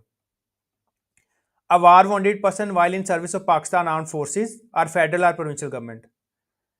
अच्छा जी, अगर कोई गाजी है, वार वॉन्डेड पर्सन से मुराद कोई गाजी है जो जंग में जख्मी हुआ है during the service of federal government, provincial government या आर्म फोर्सेज, तो अगर उसको भी कोई प्लॉट अलॉट होता है तो उस पर भी 7 ही नहीं लगेगा। An ex serviceman and serving personnel of arm forces or ex employees or serving personnel of federal and provincial governments being original allottees of the capital assets duly certified by the allotment authority. अच्छा जी, अगर serving personal को या ex serviceman, retired फौजियों को या retired employees जो federal government के हैं या सर्विंग एम्प्लॉइज हैं, अगर वो प्लॉट लेते हैं किसी सोसाइटी में, किसी अप्रूव्ड सोसाइटी में प्लॉट लेते हैं और वो ओरिजिनल अलॉटी हैं, यानी कि उन्होंने इंस्टॉलमेंट्स पे की हैं और बैलेटिंग के थ्रू उनका नाम निकला है, उन्होंने प्लॉट किसी और से परचेज करके अपने नाम पे ट्रांसफर नहीं करवाया, वो ओरिजिनल अलॉटी थे, तो उस केस में भी उन पे 7 ही नहीं लगेगा। Any property from which income is chargeable to tax under the ordinance and tax leviable is paid thereon. अच्छा जी, अगर आपकी कोई प्रॉपर्टी सब्जेक्ट टू टैक्स है अंडर दिस ऑर्डिनेंस। अब सपोज कर लें आपने कोई प्रॉपर्टी रेंट पे दी हुई है, तो उस पर तो ऑलरेडी टैक्स चार्ज हो रहा है अंडर दिस सेक्शन, तो ऐसी प्रॉपर्टी जो रेंटल प्रॉपर्टी है उस पर भी 7 ही चार्ज नहीं होगा। Capital asset in the first year of acquisition where tax under section 236K has been paid. अच्छा, अगर आपने कोई प्रॉपर्टी परचेज की और उस पर 236K का टैक्स पे कर दिया, तो फर्स्ट ईयर ऑफ इस एक्विजिशन आप पे 7 ही नहीं लगेगा। Where the fair market value of capital assets in aggregate excluding the capital assets mentioned in clauses A, B, C, D, E and F does not exceed ₹25 million। अच्छा जी, अगर आपके जो एग्रीगेट एसेट्स हैं अदर देन जो ऊपर defined है A, B, C, D, E, F clauses तक, इनके अलावा जो भी आपके पास एसेट्स हैं, अगर उनकी वैल्यू 25 मिलियन यानी कि 2.5 करोड़ से कम है, तो फिर भी आप पे 7 ही नहीं इंप्लीमेंट होगा। अच्छा जी, क्लॉज एच आ गई, कैपिटल एसेट्स ऑन बाय या प्रोविंशियल गवर्नमेंट आ रहा लोकल गवर्नमेंट। अच्छा जी, अगर प्रोविंशियल गवर्नमेंट या लोकल गवर्नमेंट कोई लैंड ऑन कर रही है तो उस पर भी 7 का टैक्स नहीं लगेगा जी। क्लॉज आई आगे जी, capital assets owned by a local authority, a development authority, builders and developers for land development and construction subject to the condition that such persons are registered with directorate general of designated non financial businesses and professions. अच्छा जी, अगर आपकी कोई local authority land on कर रही है, आपकी कोई डेवलपमेंट अथॉरिटी लैंड ऑन कर रही है, जैसे रूडा बनाई है अभी हमने, तो रूडा जो लैंड ऑन कर रहा है उस पर भी 7 का टैक्स नहीं लगेगा जी। इसके अलावा बिल्डर्स एंड डेवलपर्स जिन्होंने कोई कैपिटल एसेट एक्वायर किया सब्जेक्ट टू दी कंस्ट्रक्शन, तो उस पर भी 7 ही नहीं लगेगा, प्रोवाइडेड दैट जो आपके बिल्डर्स एंड डेवलपर्स हैं उन्होंने DNFBP का लाइसेंस लिया हुआ है जी। जो सर्टन प्रोफेशनल्स हैं इनके लिए DNFBP का लाइसेंस जो है लाजमी है जी, जिसमें आपके ज्वेलर्स हैं, आपके अकाउंटेंट्स हैं, बिल्डर्स एंड डेवलपर्स हैं जी। Provided that the exclusions mentioned at clauses A, E, F and G of this subsection shall not apply in case of a person not appearing the active taxpayers list other than persons covered in Rule 2 of the 10th schedule। अच्छा जी, आगे वो बता रहा है कि जो exemptions हैं, जो एक्सक्लूजन्स हैं AEFG वाली, AEFG वाली, ये इंप्लीमेंट नहीं होंगी अगर पर्सन ATL में नहीं आ रहा। फर्दर नीचे चलूंगा जी। The federal government may include or exclude any person or property for the purpose of this section। Federal government किसी भी प्रॉपर्टी को एक्सक्लूड कर सकती है जी। कैपिटल एसेट की डेफिनेशन हमने देख ली, फर्दर नीचे चलूंगा। फार्म हाउस की डेफिनेशन आ गई जी। Farm house means a house constructed on a total minimum area of 2000 square yard with a minimum covered area of 5000 square feet used as a single dwelling unit with or without an annex. अच्छा जी, आगे बता रहा है farm house की definition. Farm house से मुराद है जो इसका एरिया है वो 2000 स्क्वायर यार्ड्स हो और मिनिमम जो कवर्ड एरिया है वो 500 स्क्वायर फीट हो जी। फर्दर वो बता रहा है जी, provided at where there are more than one dwelling units in a compound and the average area of the compound is more than 2000 square yards for a dwelling unit, each one of such dwelling units shall be treated as a separate farm house। अच्छा जी, आगे वो बता रहा है कि अगर different compounds बने हुए हैं आपके फार्म हाउसेज में, तो उन सबको सेपरेट जो है सेपरेट यूनिट कंसीडर किया जाएगा, वो सारे सेपरेट जो आपके फार्म हाउस कंसीडर किए जाएंगे। तो जनाब ये था मेरा सेक्शन 7 ही। ऊपर चलता हूँ जी और एक दफ़ा दोबारा देख लेते हैं। 2022 इंप्लीमेंटेड है। टैक्स रेट इसके डिवीजन 8C में डिफाइंड है। रेट इस पे लगेगा जी 20%। सब सेक्शन 2 आ गया जी, हर रेजिडेंट पर्सन पे लगेगा जिस जो प्रॉपर्टी ऑन कर रहा है जी 30 जून, जिसके पास 30 जून को प्रॉपर्टी है, उसका 5% of the fair market value का टैक्स लगेगा। 5% को मल्टीप्लाई करेंगे 20% रेट के साथ, तो ये आपका इफेक्टिवली रेट बन जाएगा 1% of the fair market value. आगे जी एक्सक्लूजन आ रही हैं। अगर आप एक कैपिटल एसेट ऑन कर रहे हैं, एक ही आपके पास घर है या आपके पास एक ही फ्लैट है या आपके पास एक ही प्लॉट है, तो उस पर 7 ही नहीं लगेगा। सेल्फ ऑन बिजनेस प्रेमिसेस है, आपके पास बिजनेस प्रेमिसेस है जिस पे आप बिजनेस कर रहे हैं और आपका नाम ATL में आ रहा है, तो तब भी आप पे 7 ही नहीं लगेगा। एग्रीकल्चर लैंड है, उस पर आप एग्रीकल्चर एक्टिविटीज कर रहे हैं तो आप पे 7 ही नहीं लगेगा, प्रोवाइडेड एट उस पर फार्म हाउस ना बनाओ। अच्छा जी, इसके अलावा पाक आर्म फोर्सेज के शहीद या उसके डिपेंडेंट्स को जो कैपिटल एसेट्स अलॉट किए हैं उस पर भी आपका 7 ही नहीं लगेगा। इसके अलावा अगर कोई पर्सन है वो फेडरल गवर्नमेंट, प्रोविंशियल गवर्नमेंट या आर्म फोर्सेज की सर्विस के दौरान उसकी डेथ हो जाती है और उस पर्सन को या उसके डिपेंडेंट्स को अगर कोई प्रॉपर्टी अलॉट होती है तो उस पर भी 7 ही नहीं लगेगा।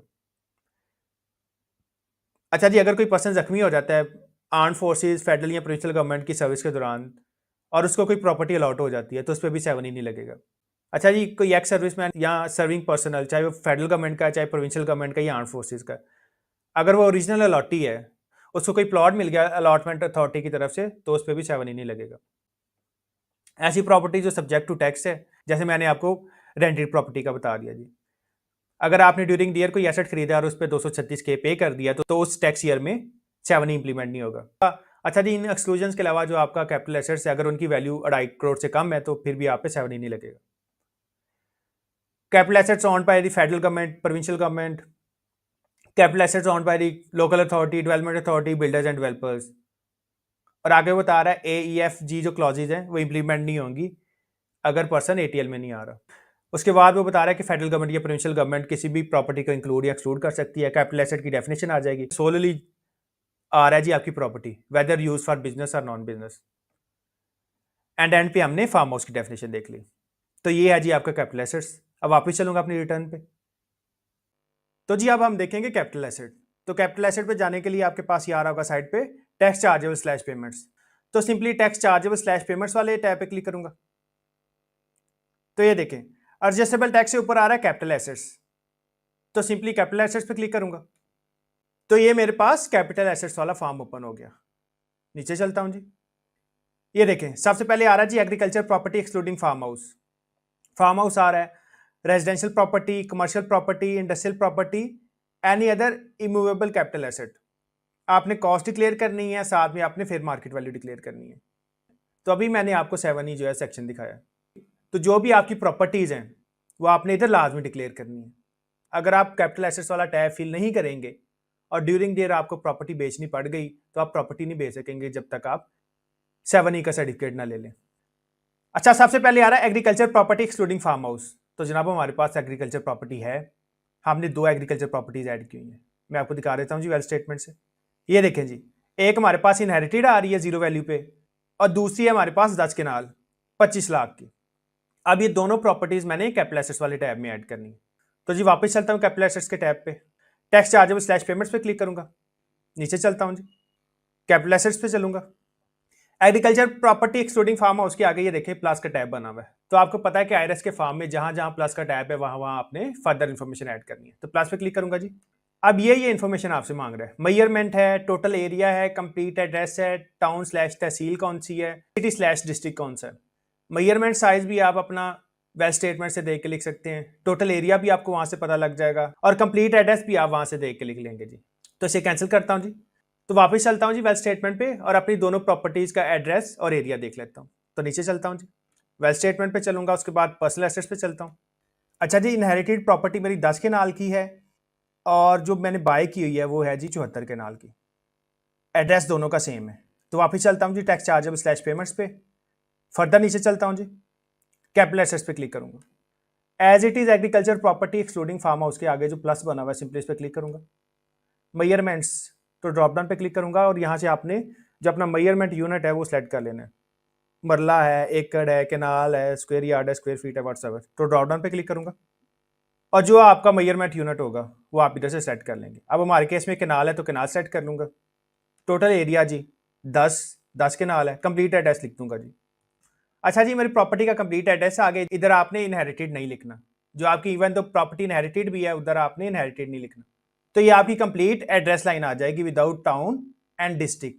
आपने टाउन जो शहर का नाम है और जो डिस्ट्रिक्ट है आपका जो जिला है वो आपने नीचे लिखना है जी।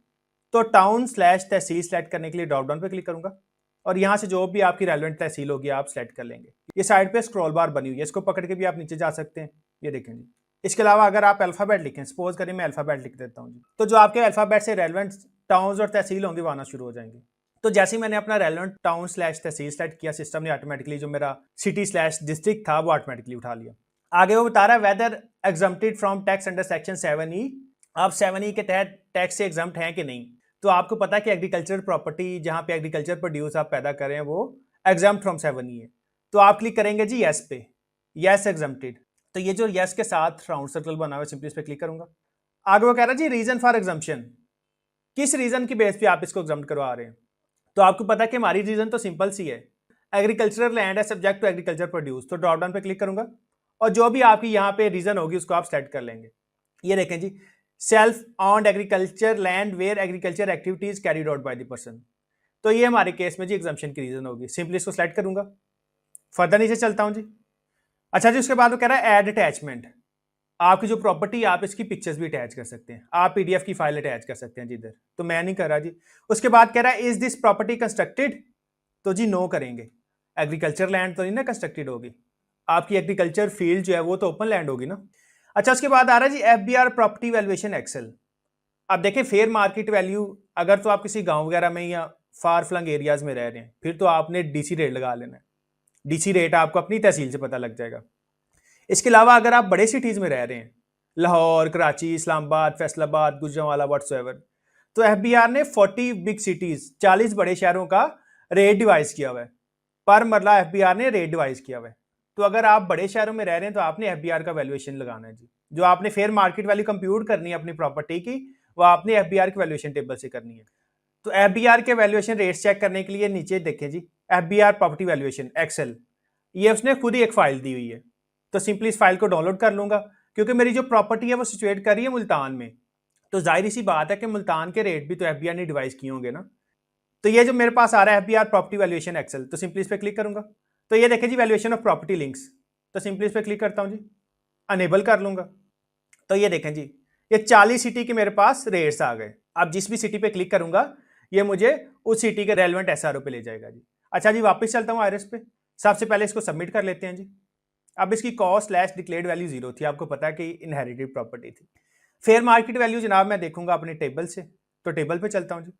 हमारा सिटी है मुल्तान, तो कंट्रोल F करूंगा, इधर से मुल्तान सेलेक्ट कर लेता हूँ जी। ये मुल्तान आ गया। इसके बाद सिंपली इस लिंक पे क्लिक करूंगा, तो ये देखें जी SRO आ गया, revision of value of immovable properties of Multan. SRO number है जी 1267, डेटेड है जी 2022, डेट आ गई 8/1/2022। नीचे कह रहा है डाउनलोड, तो सिंपली डाउनलोड पे क्लिक करके इसको PDF में डाउनलोड कर लूंगा जी। डाउनलोड पे क्लिक करता हूं। अब ये देखें जी SRO 1267। अच्छा जी, ये नीचे रेट्स डिफाइन है, सीरियल आ रहा है, डिस्ट्रिक्ट आ रहा है, तहसील आ रही है जी, टाउन आ रहा होगा, रेवेन्यू सर्कल आ रहा होगा, प्रॉपर्टी एरिया आ रहा होगा, क्लासिफिकेशन आ रही होगी, लोकेशन आ रही होगी, ऑन रोड है, ऑफ रोड है, मतलब कि रोड के ऊपर है कि रोड के पीछे है, स्क्वायर नंबर, किला नंबर, खसरा नंबर, और ये आपका यूनिट ऑफ मैयर आ रहा है जी मरला में। जो आपकी कमर्शियल और रेजिडेंशियल लैंड होगी उसका यूनिट ऑफ मैयर इन्होंने मरला दिया होगा और मरला में उसकी वैल्यू आ रही होगी। इसके अलावा जो कमर्शियल है उसका भी मरला दिया होगा, और जो आपकी एग्रीकल्चर लैंड है जनाब उसकी वैल्यू जो है पर एकड़ आ रही होगी। मैं आपको दिखा भी देता हूँ।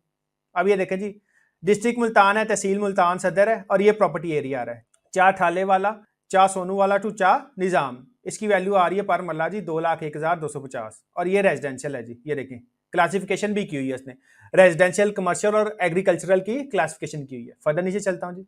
अब ये देखें जी कमर्शियल आ गया, चार ठेले वाला, चार सोनू वाला टू चार निज़ाम वाला, शॉप स्लैश प्लाजा। अब ये कमर्शियल है, ऑन रोड है, और इसकी वैल्यू जो इसने डिवाइस की है स्क्वायर फीट में, और ये आ रही है जी पर स्क्वायर फीट 19,222। फर्दर नीचे चलता हूँ जी। अब ये देखें जी कोट रब Nawaz Khan agricultural on road, और पर एकड़ वैल्यू आ रही है जी 1,90,00,000। तो रेजिडेंशियल, कमर्शियल और एग्रीकल्चरल। और ये देखें जी कमर्शियल उसने मरला में भी डिफाइन की हुई है, स्क्वायर फीट में भी डिफाइन की हुई है जी। अच्छा जी, कंट्रोल F कर लेता हूँ और जो मेरा रेलेवेंट एरिया होगा वो सर्च कर लेता हूँ। तो जी हमारे एरिया में लैंड की वैल्यू आ रही है 1,70,00,000 पर एकड़ की। अब हमारे केस में तो 10 केनाल है, 1 एकड़ में 8 केनाल होते हैं, तो जनाब इसको कंप्यूट कर लेंगे। अब इसको मैंने डिवाइड किया 8 पे, तो पर केनाल वैल्यू आ गई 21 लाख। उसको 2 से मल्टीप्लाई कर लेता हूँ और उसमें जी 1,70,00,000 ऐड कर लूँगा, तो ये मेरी वैल्यू तकरीबन बन जाती है 2,10,00,000। वापस चलता हूँ जी RS पे, और ये जो मैंने वैल्यू डिवाइस किया इधर पेस्ट कर दूंगा जी। इसके बाद कैलकुलेट कर लेते हैं जी। तो जी 10 केनाल मेरा एरिया था, कॉस्ट मैंने कोई नहीं डिक्लेयर की क्योंकि ये इनहेरिटेड प्रॉपर्टी थी, और उसकी फेयर मार्केट वैल्यू आ गई मेरी 2,12,00,000। ऐसे ही हमारे पास एक और प्रॉपर्टी, और वो भी यहीं सिचुएट कर रही है, और उसका एरिया है जी 74 केनाल। तो एक और प्रॉपर्टी ऐड करने के लिए दोबारा प्लस पे क्लिक करूंगा। मेजरमेंट आपको पता है हमारे केस में केनाल थी, तो केनाल सेलेक्ट कर लूंगा। एरिया था जी 74 केनाल। कंप्लीट एड्रेस ऐड कर दूंगा जी। ये हमारा कंप्लीट एड्रेस आ गया without town and tehsil. Town slash tehsil set करने के लिए ड्रॉप डाउन पे क्लिक करूंगा। ये साइड पे स्क्रॉल बार है, इसको पकड़ के भी आप नीचे जा सकते हैं, वैसे भी स्क्रॉल डाउन कर सकते हैं। तो जी हमारी तहसील स्टार्ट हो रही है M से, तो M लिख लेता हूँ, और यहाँ से जो आपकी रेलेवेंट तहसील होगी वो सिलेक्ट कर लेंगे। तो जी मेरी तहसील आ गई, साथ में मेरा डिस्ट्रिक्ट आ गया। Whether exempted from tax under section 7E yes. आगे वो रीजन पूछ रहा है, तो ड्रॉप डाउन पे क्लिक करूंगा, और हमारे केस में था जी self owned agriculture land where agriculture activities carried out by the person, तो इस पर क्लिक करूंगा जी। Is this property constructed? No, agriculture land है, ये कंस्ट्रक्टेड नहीं होगी। सबमिट पे क्लिक करूंगा जी। कैलकुलेट कर लेते हैं। अब इसकी वैल्यू हमने डिक्लेयर की थी 25 लाख। वेल स्टेटमेंट पे चलता हूँ जी, पर्सनल एसेट्स पे जाऊंगा। ये देखें जी इसकी वैल्यू हमने डिक्लेयर की है 25 लाख, तो उधर 25 लाख आ जाएगी कॉस्ट में मेरी। तो वापस चलूंगा जी कैपिटल एसेट्स पे, टैक्स चार्जेबल स्लैश पेमेंट्स पे क्लिक करूंगा, नीचे चलता हूँ जी। कैपिटल एसेट्स पे क्लिक करूंगा। अच्छा कॉस्ट, इसके बाद कॉस्ट स्लैश डिक्लेयर्ड वैल्यू में 25 लाख ऐड कर दूंगा जी। फेयर मार्केट वैल्यू हमें पता है जी 1,70,00,000 है हमारे केस में। इसके बाद हमारे पास लैंड है जी 74 के नाल, तो इसको मल्टीप्लाई करके वैल्यू निकाल लूंगा। तो ये वैल्यू मेरे पास बन गई 12 करोड़। इसके बाद जी कैलकुलेट करूंगा। अब ये देखें हमारी वैल्यू जो है 25 मिलियन से बढ़ गई है जी, 2,50,00,000 से बढ़ गई है।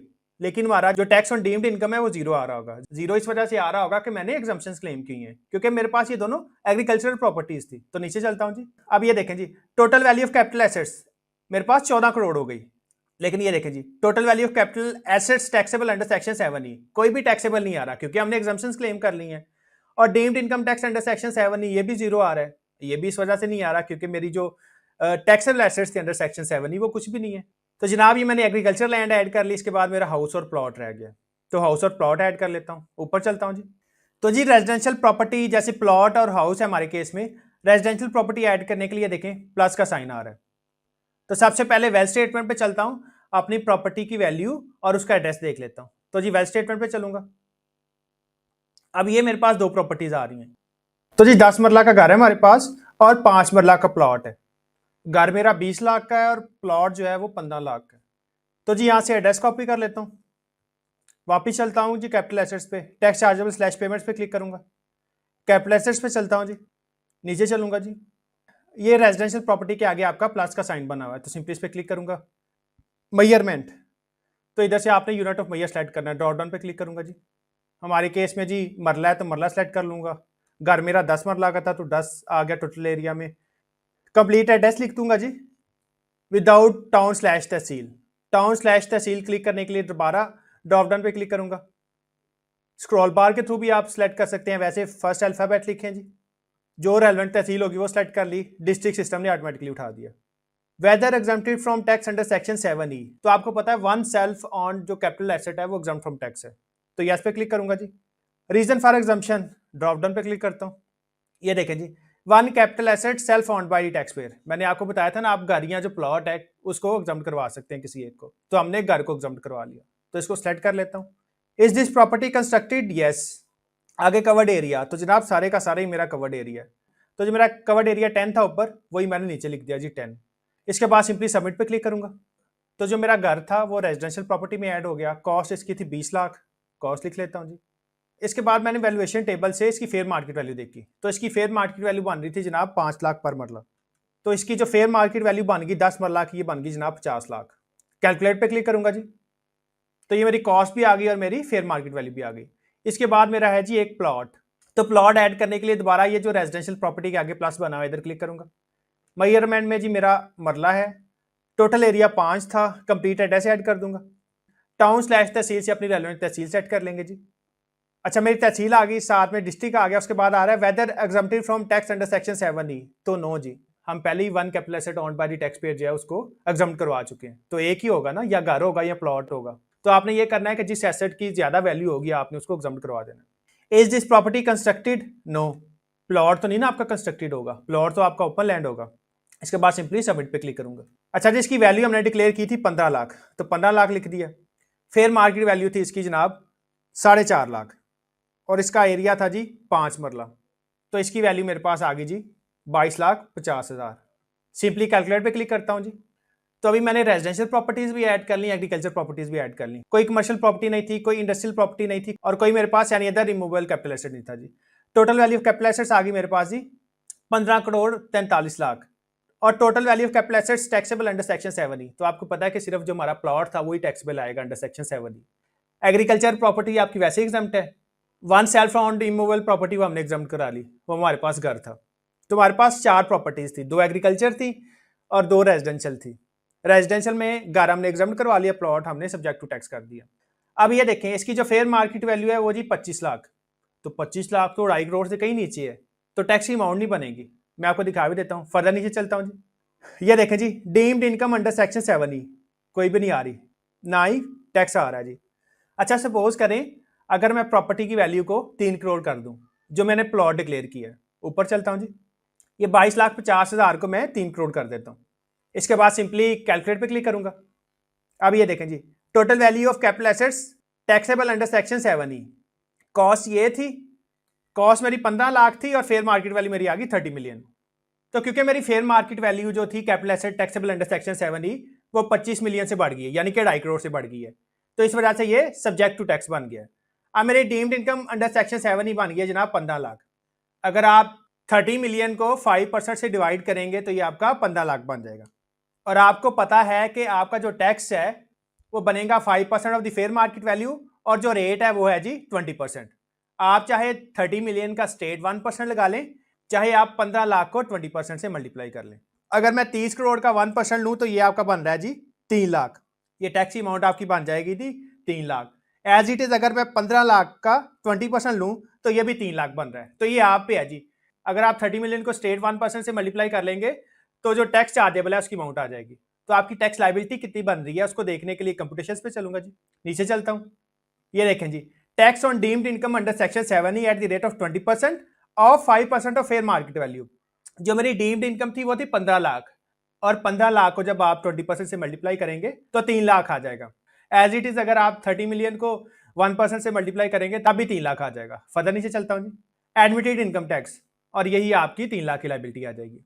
अगर आपकी लाइबिलिटी आ रही है तो सिंपली आप प्रीपेयर पीएसआईडी पे क्लिक करेंगे, उसके बाद प्रिंट पीएसआईडी करेंगे, इसको डिपॉजिट करवा देंगे। तो क्योंकि हमारे केस में कैपिटल एसेट्स की वैल्यू कम है तो वापस चलूंगा कैपिटल एसेट्स पे।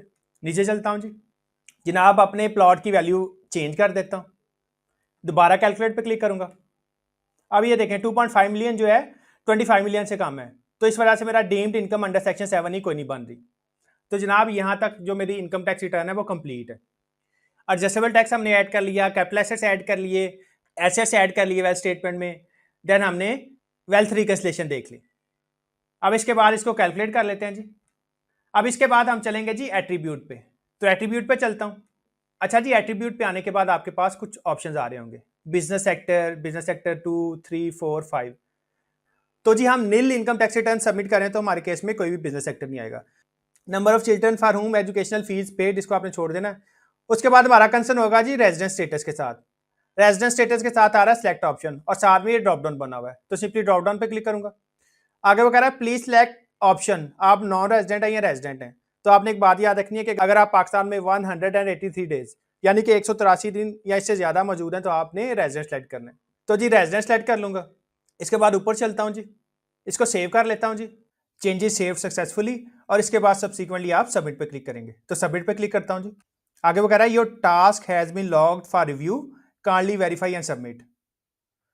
आई आगे टैक्स पेयर का नेम आ जाएगा, सीएनएससी नंबर आ जाएगा, as self slash member of association of person slash representative as defined in section 172 of the income tax ordinance 2001 of the tax payer named above, do solemnly declare that to the best of my knowledge and belief the information given in this return slash statement is correct and complete in accordance with the provisions of the income tax ordinance 2001 and income tax rules 2002। अच्छा जी, आगे जो tax payer है उसका name आ जाएगा, उसका सीएनएससी आ जाएगा, या अगर आप एओपी की रिटर्न कर रहे हैं जो आपकी एसोसिएशन ऑफ पर्सन है या जिसको फर्म कहते हैं उसके किसी रिप्रेजेंटेटिव या उसके किसी मेंबर का नेम सीएनएससी आ जाएगा, या आप किसी रिप्रेजेंटेटिव से रिटर्न सबमिट करवा रहे हैं, कोई टैक्स कंसल्टेंट है, कोई आपका लॉयर है, कोई कज़न है, व्हाट्सएवर, तो उसका नेम या उसका सीएनएससी आ जाएगा। इधर आपका नेम और आपका सीएनएससी भी रहेगा तो कोई मसला नहीं। तो जी आप अंडरटेक कर रहे हैं कि जो भी आपने इन्फॉर्मेशन प्रोवाइड की है वो ट्रू एंड फेयर है और वो in accordance with the provisions of income tax ordinance and income tax rules है। इसके बाद वो कह रहा है जी एंटर 4 डिजिट्स पिन, तो आपने अपना 4 डिजिट्स का पिन ऐड कर देना है। जब आपने एंटर बनाया होगा आपको ईमेल पे एफबीआर की तरफ से पासवर्ड और पिन रिसीव हुआ होगा, तो आपने 4 डिजिट्स का पिन इधर लगा देना जी। तो 4 डिजिट्स का पिन लगा देता हूँ इधर। अच्छा जी, इसके बाद सिंपली सबमिट पे क्लिक करूंगा। तो सबमिट पे क्लिक करता हूँ जी। तो जैसे ही आपकी रिटर्न सबमिट हो जाएगी ये आपको वापस आईआरएस के डैशबोर्ड पे ले जाएगा। आपकी रिटर्न जो है ड्राफ्ट से निकल के कंप्लीट टास्क पे चली जाएगी। अपनी रिटर्न को देखने के लिए आप कंप्लीट टास्क पे जाएंगे। तो कंप्लीटेड टास्क में आपके पास 3 डैशबोर्ड आ रहे होंगे, रजिस्ट्रेशन, डिक्लेरेशन और ऑडिट असेसमेंट। हमारा कंसर्न होगा जी डिक्लेरेशन के साथ, तो डिक्लेरेशन पे क्लिक करूंगा। फर्दर नीचे चलता हूँ जी, ये देखें जी 114 sub section 1 return of income file voluntarily for complete year, name आ जाएगा, सीएनएससी आ जाएगा एज इट इज जैसे आपका ड्राफ्ट में आ रहा होगा, पीरियड आ रहा होगा और आगे एक्शन का बटन आ रहा होगा। पहले इधर आपका पेंसिल और डिलीट का बटन आ रहा था जब आपकी रिटर्न ड्राफ्ट में थी, अब इधर आ रहा है एक्शन में सिर्फ व्यू का बटन। जैसे ही आप इस व्यू के बटन पे क्लिक करेंगे तो ये आपकी जो रिटर्न है वो प्रिंटेबल फॉर्म में आ जाएगी। तो व्यू पे क्लिक करता हूँ, ये आपकी रिटर्न ओपन हो जाएगी और ये सिंपली ऊपर आपके पास प्रिंट का ऑप्शन आ रहा होगा। जैसे ही आप प्रिंट पे क्लिक करेंगे आपके पास पीडीएफ में फाइल जो है डाउनलोड हो जाएगी। सो इस तरह से आप अपनी जो इनकम टैक्स रिटर्न है उसको सबमिट कर सकते हैं और उसको डाउनलोड कर सकते हैं। इसके अलावा अगर आपकी कोई क्वेरी हो तो आप मुझे व्हाट्सएप कर सकते हैं। इसके अलावा अगर आप रिटर्न हमसे करवाना चाहें तो आप इन रीजनेबल प्राइस ये रिटर्न हमसे भी सबमिट करवा सकते हैं। सो ये था आज के लिए जी। Thank you so much. अल्लाह हाफिज़।